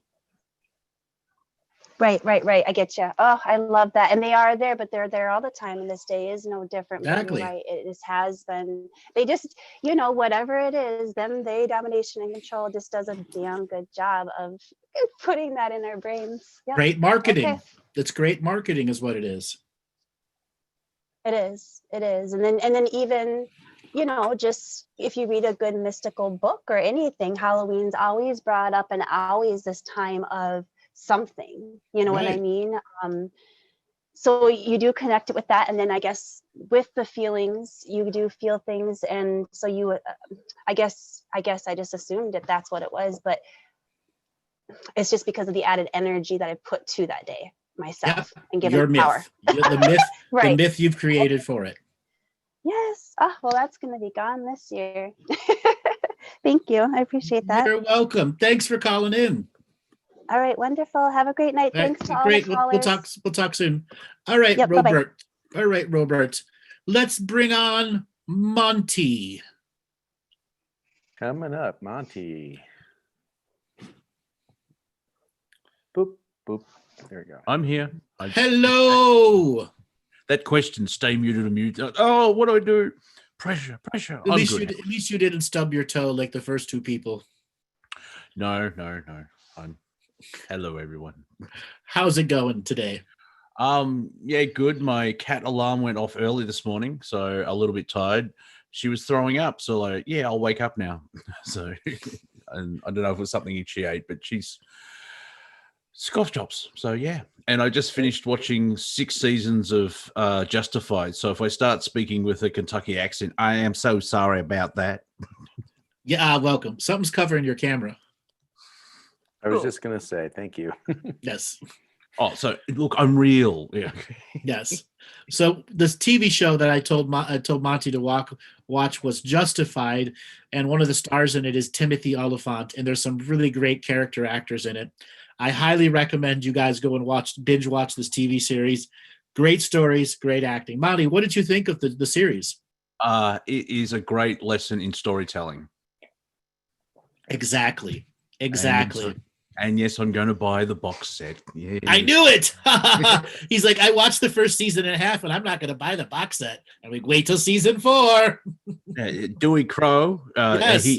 Dewey Crow actually wavered me to buy it. So And because it's 5 years old, it's cheap, so I'll be able to get that. And my quick question to you is, what happened to writing in the last 5 years? Because it's like it justified at this level, and then it just crashed and burned. Well, the main concept, the guy's name, somebody just put in it. It's Elmore or something or another. Hold on. Yes, I saw that as well. Elmore Leonard. Elmore Leonard. So he's a fanatic, amazing writer, and his world was created. It was based on that whole TV series is based on his works. And they got the best of the best screenplay writers to make individual shows for the specific characters. And then Timothy Oliphant was the producer of it. So he was every much a part of all the script writing, everything. Yeah, at the last text before the credits was thank you for everyone in Harlan County and Kentucky, as well as the U.S. Marshal Service for all their stories. So obviously they were talking with the marshals, and after reading that, I'm like, oh, now I have to really watch it again to go, well, that's based real, and or based off stuff. It's very good. Exactly, and without giving things away, what were some of the other stuff that just jumped out of you storytelling wise? You gotta give a spoiler a little bit. Screw 'em. Not really. I won't go into particulars. I'll just sort of go into the storycraft of it. You don't know where it's going. If that it's almost like life, where it's you can, like, in hindsight you can see where the story's going, if that makes sense. Mm-hmm. Where it's Boyd's obviously going to do this and then this. Oh wait, but Ava's made a decision, and the story plot just goes, no, we're turning left, and it just propels the story forward, and it's very not help me out here. It's not complex, but it's rich. Is that a good way of explaining? Wealthy with potentials. Yeah, yes, because it's not that basic formula of like a bad man selling drugs and does this blah blah blah. Right. Actually, because I watched some of the extras that I accidentally downloaded as well. And Timothy was actually saying in one episode, they kind of make the stories very simple. In a basic thread, but they just pack on so much all around it. Like one episode was the marshals are looking for this one man. That's the story. But then you watch it and there's 17 things that are lumped straight onto it. And it's just fascinating how everything interacts and eventually falls into place, because it's like, oh, that's where they're going.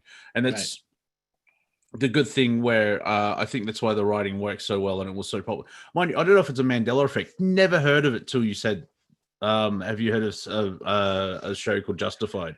No. Is it a religious thing? It was huge when it came out. It was on FX. Yeah. So I don't know if FX was even viewable in Australia at that particular time. It could be part of a cable package or something, but I don't have cable. And no, it just, like, even on my entertainment radar, didn't pop up at all. Like, not even references or jokes or anything else like that. Yeah, but it won dozens of awards. That's the ironic part. You didn't even hear about it because it won dozens of awards. Yeah, so my fallback is, it's a Mandela effect, but it just that frequency wasn't part of it till you mentioned it, and then bam. And so I'm going to watch Deadwood next. I just finished Deadwood. Yeah. So anybody that's looking for a TV series to watch, start with Justified. It's 5 seasons, amazing stories, just like Monty said. And then the other series is Deadwood. Timothy Oliphant's also in it. And it came out in the early 2000s, but it's filmed in such a way, because it's a cowboy action Western, you don't need gigantic special effects to sell the story. It's all character driven. And Ian McShane is an amazing actor in this series. And there's 1 or 2 swear words apparently as well. Lots of swear words. Yes. One every there's a swear word every minute and 14 seconds apparently.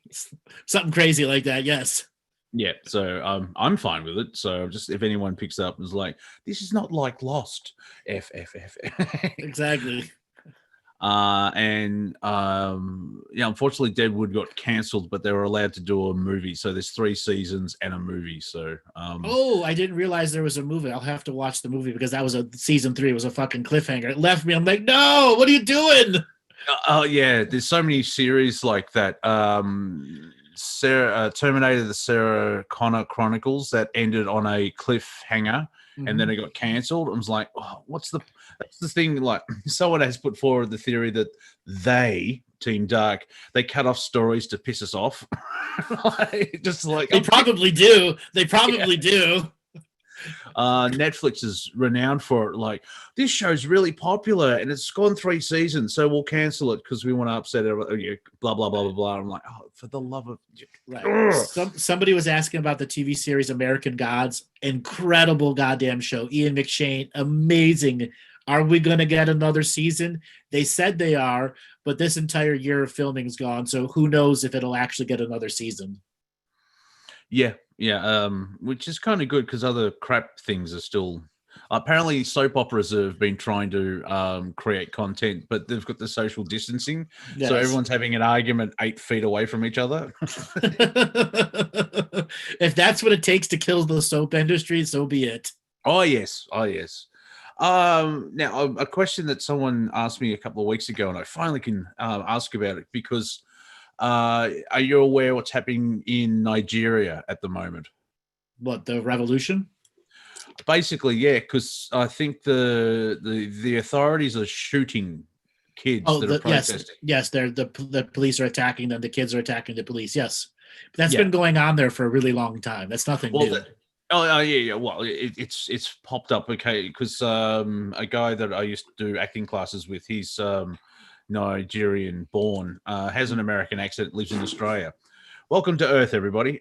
And so he shared some stuff like, basically, calm down, everyone. Let's try and work this out. But the question that I'm not sure if they're here or not, but how does Africa work into what's going on the planet at the moment? So from a comedic point of view, I do love that there's a Twitter war between Africans and African Americans. That makes me giggle. I don't know if that's the right thing the right response to it, but I just like, African Americans saying, oh, bad things, and Africans are like, yeah, whatever. So how does, because I know the Anunnaki story comes from there, and because, going through your information, it's like, yeah, that's just one of 72 stories of what's happened on the planet. So in short, what can you see today? What is happening in Africa? Is it, Africa, what's all that about? So, side note, there is another Coming to America 2 with all the old actors, Eddie Murphy, everyone, all them are going to be in the movie for Coming to America 2, which is about an African prince who comes to America and falls in love with an American woman. Now, guess, Coming to America 2, you can go and see the trailer. Eddie Murphy talked about it on one of the late shows. So, what's going on in Africa? Well, there's virtually no solid government in any of the major countries that are there. That are completely corrupt. South Africa is as corrupt as everywhere else. Egypt is still part of Africa. It's fully corrupt. Yeah. Does that make it any difference than the Latvian states or the states that are satellite states outside of Russia? Absolutely. It's just a place where instability has been ruling for centuries upon centuries. And no matter how many times the people raise up, instability and corruption still wins. Is that just a controlling mechanism or the energy? That is globalists doing their worst. And colonizing and the damage of colonizing, and then tribalism never allowing itself to reform. Yeah, because that's like, Black Panther and Wakanda and some people think I wish there was a Wakanda. Yeah, there'll be a shining example. Like to see it can work for whatever reason. I don't know if it's the globalists have got this thing of if we use the Anunnaki narrative.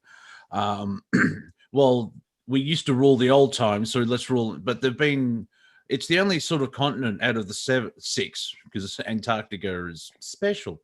Really hasn't sort of moved forward. It's been because the amount of technology in the lands. Access to hollow earth tunnels. There's shit they don't want anyone to discover there. And they'd rather keep it third and fourth world, because the amount of shit that's in the jungles, in the plains, in the deserts, it's everywhere. The ancient structures that will defy all of modern history. Yeah, well, yeah. That's I guess where my thinking is with it. There is so much from the past, so it's being suppressed. So modern society can start being, look at us, we're so great, and right. Right. There's a lot of stuff that'll come out about Africa. All the answers to the big burning questions are there. Yes. And the same with the Amazon basin, where they don't want anyone going in either, other than the people to tear down the trees. Yeah. It's what a fun existence. I've well, don't worry, the globalists are taking it in the ass. Okay, they're bent over waiting for the baseball bat with barbed wire to come. Yeah, they're not having a good day. Nope.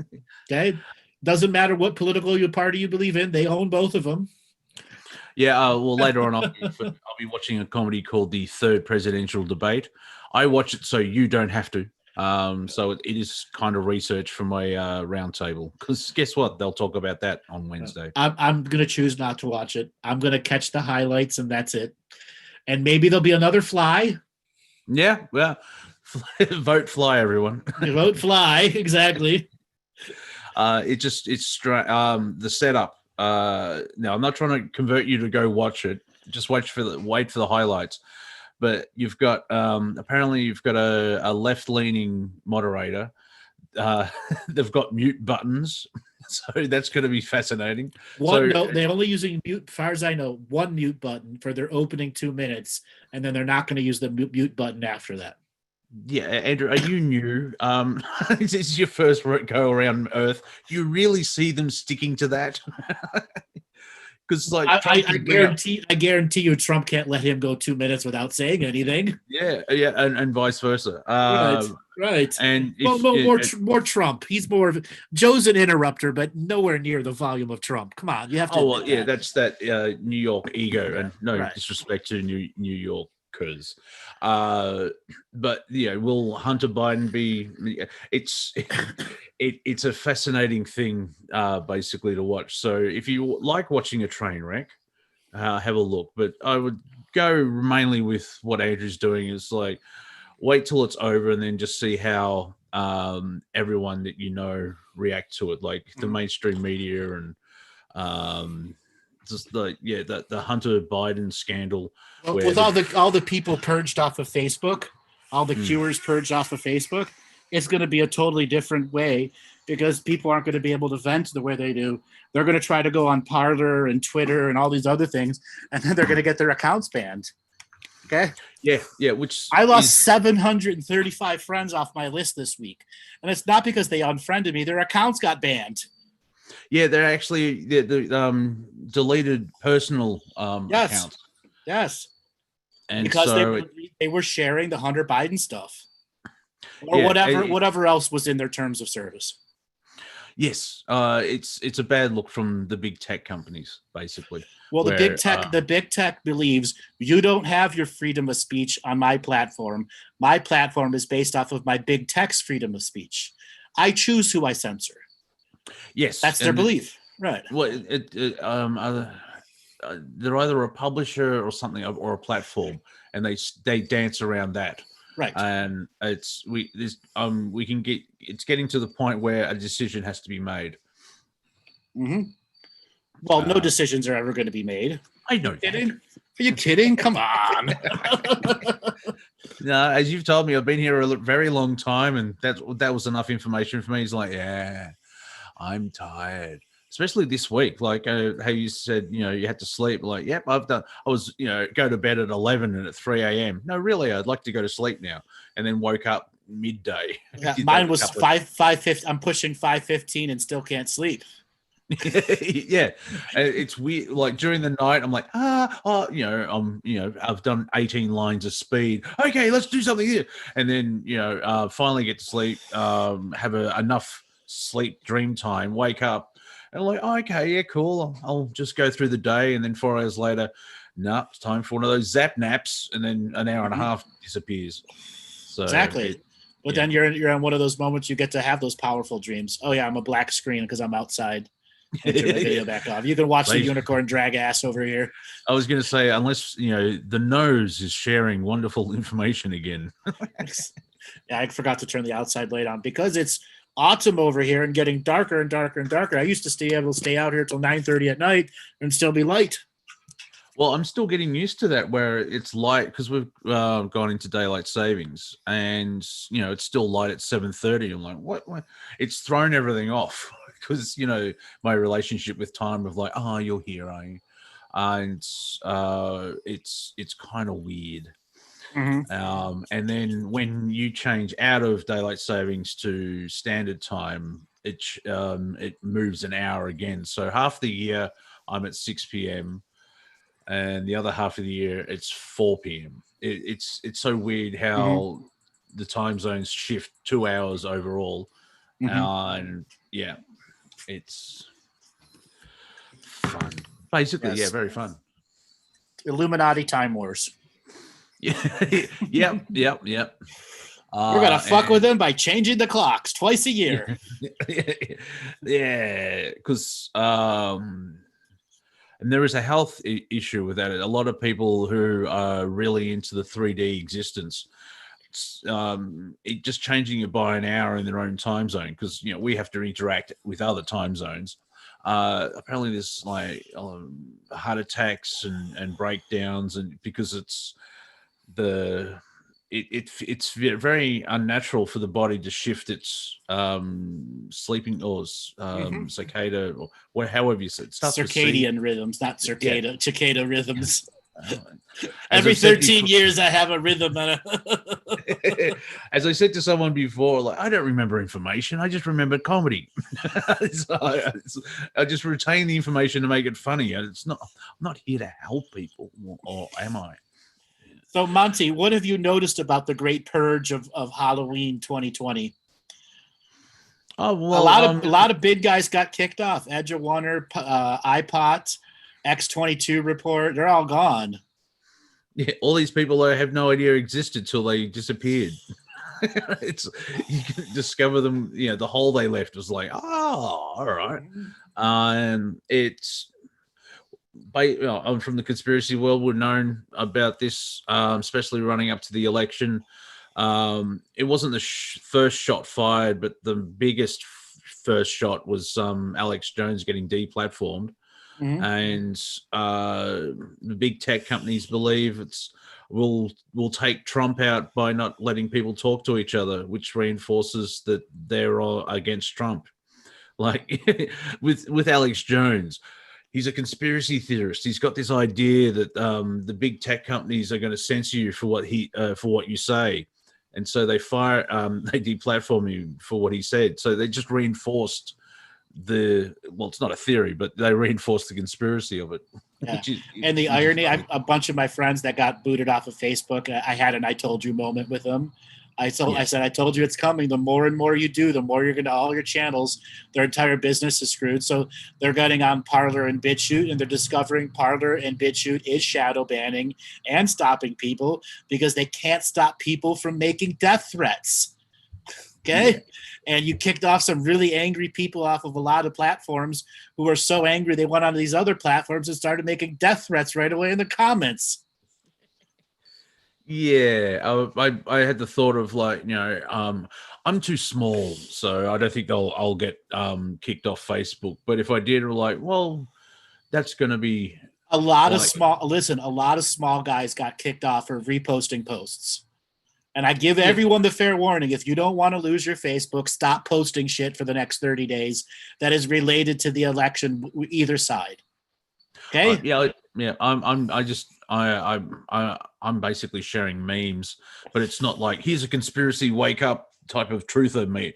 It's basically being a shit stirrer. But those accounts are getting banned. Those accounts are getting perma-banned too. Yeah. Well, yeah. I've stopped interacting with the social media because I can see the fakeness of it all. Like because here in Melbourne, used to be 5 kilometers. You can only go from your house, but it's now up to 25 kilometers in the Ring of Steel. So, this open air prison sucks.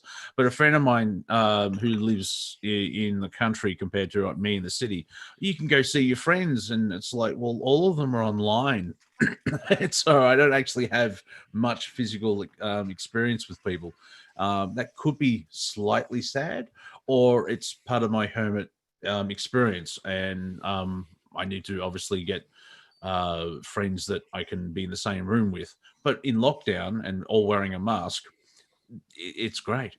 And so it was a nice reinforcement of like, yeah, I don't really, because when I went hermit mode hardcore, being a carer for my stepdad, because I was sort of on call ish 24 hours a day for a while there. So, and also most of my friends came from the nightclub community, and then all the clubs shut down, and so they're all scattered.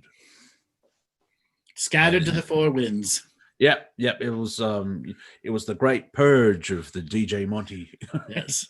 And and because doing all this stuff with Revolution Radio, the Unfuckers, working with you, I think the closest person I know is in Sydney. And yes, I can walk there, but it's 1,000 kilometers. Yes, which is around about 500 miles. Yes, and all those snakes and everything, and kangaroos on the way. Yeah. And then the cops are arresting you for not wearing a mask on your walk in the middle of nowhere. Yeah. So a quick, someone's, are you still in lockdown? Technically, yeah, we're in stage 4. 1st of November, we're supposed to have restrictions lifted if the numbers stay down, but little pockets are popping up again, and it's 2 more weeks. Thank you, Joyce. It's that classic. If you've ever seen the movie The Money Pit with Shelley Long and Tom Hanks, they've got this massive. I have no idea what Americans think. Like, oh, I've got a small house. You could Noah's Ark can fit in here. It's fat like when we Australian, a small house here has 2 rooms. A small house there has 17 rooms. Right. But they're trying to renovate it, and the running gag is they've got renovators in. So when do you think you'll be finished? Oh, 2 weeks. And that's the running gag all through, and I think it was mid-'80s that it came out. And that's what the governments are doing now. Just 2 more weeks, just 2 more. Because, we're 7 months into a 2-week lockdown to flatten the curve.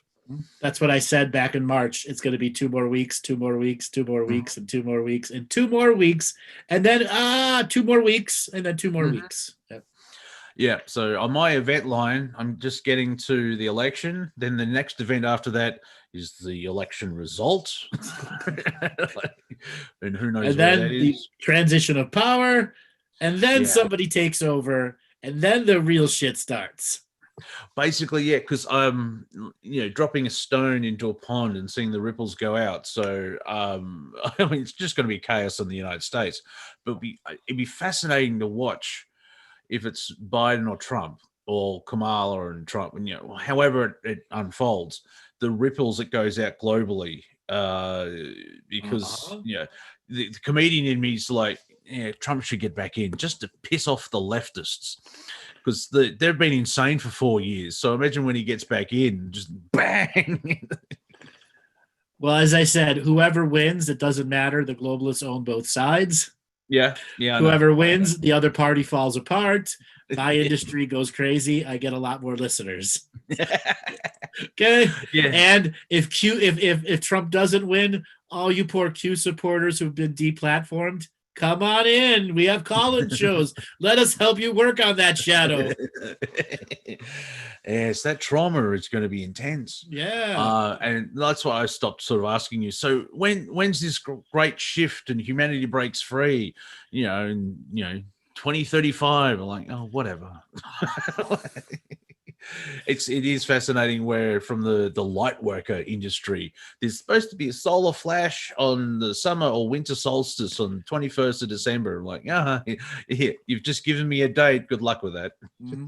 I every now and then I see that on Facebook. Just so you know, I rarely post on Facebook. I'm rarely on there, but every now and then I'll see this garbage and I just type in the chat, bullshit. Bullshit. I bet you $1,000 it doesn't happen. And then people come back. This, and this person said, I'll still bet $1,000. Will you put up your hard-earned cash? Yeah. That will happen? Then stop posting this bullshit. Yeah. Yeah. Because part of the shift is our relationships with time. And so it's like, everyone's going to wake up at the same time. Well, kinda. But no one, not everyone's going to wake up at the same time. That's bullshit. It was never meant to be a collective awakening. Yeah, but you didn't let me finish my sentence. I know. I'm an interrupter. I'm practicing my Trump. Although I won't be Biden because he reminds me of Mr. Magoo. I've actually said on my show, Mr. Magoo's actually going, what's wrong with that guy? Because of a relation through time where it may appear that everyone gets through at the same time, but because time's fluid and just completely different, it may be a nanosecond, it could be 3 years. But there's also I do understand that because everyone has got their own free will and their personal experience and they're all going through certain things that there is an idea that people will be able to leave the planet and like they see the awakening and go, and then they drop body and head off to another planet to have their awakening there. It's not going to happen like that. That's all. Yeah, I know. It sounds too simple. It's like we're watching like with Justified where there's a lot of Christian stuff in there. Strangely enough, having the Christian church in America.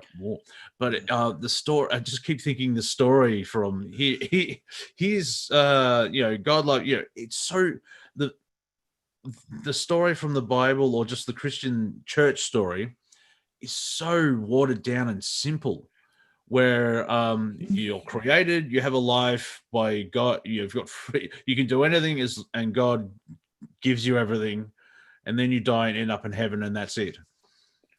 Yeah, bullshit. Yeah, no, it's like really stuff that was created at a time where people didn't know how to read or write. Yes. And they believe having sex with their cousin was a good thing because there was nobody else in the village they weren't related to.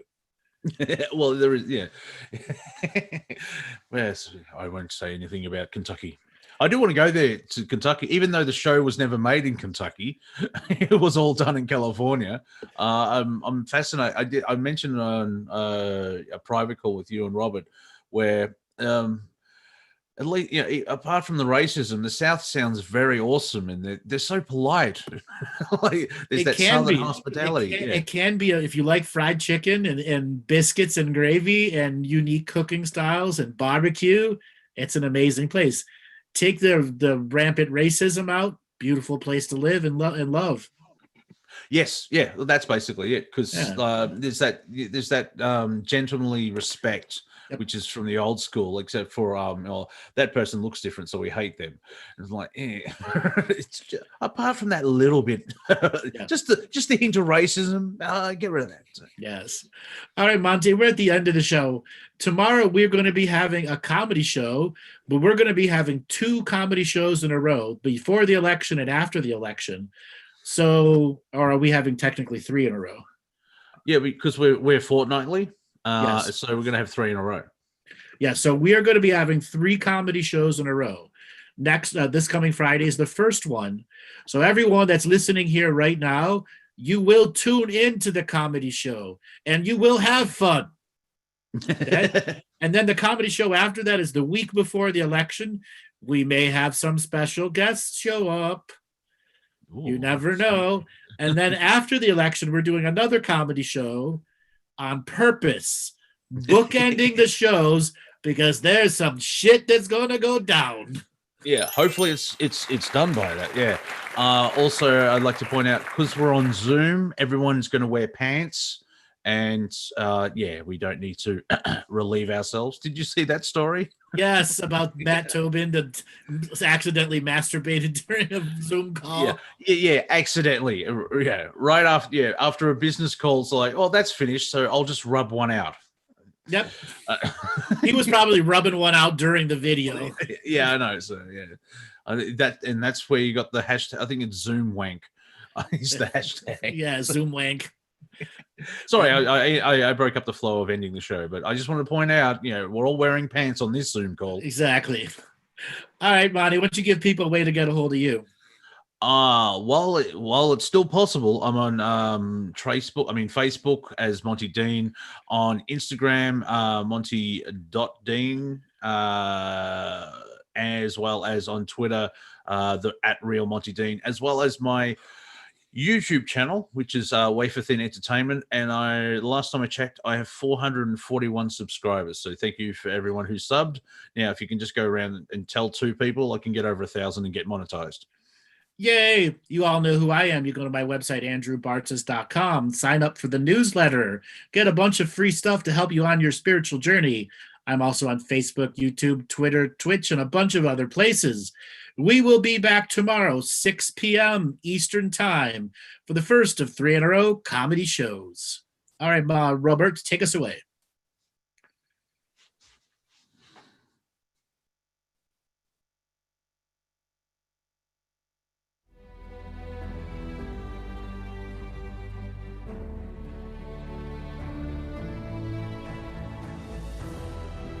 Each different bubble of reality is true. A galactic historian is a person that looks at all the lines of dramatic karma. Nudge, nudge, it's the Holy Grail. Improvise. Mysterious. It's counter psychic intelligence. Why is DNA farming of this star cluster so important? Because we do manifest our reality. We do create our reality.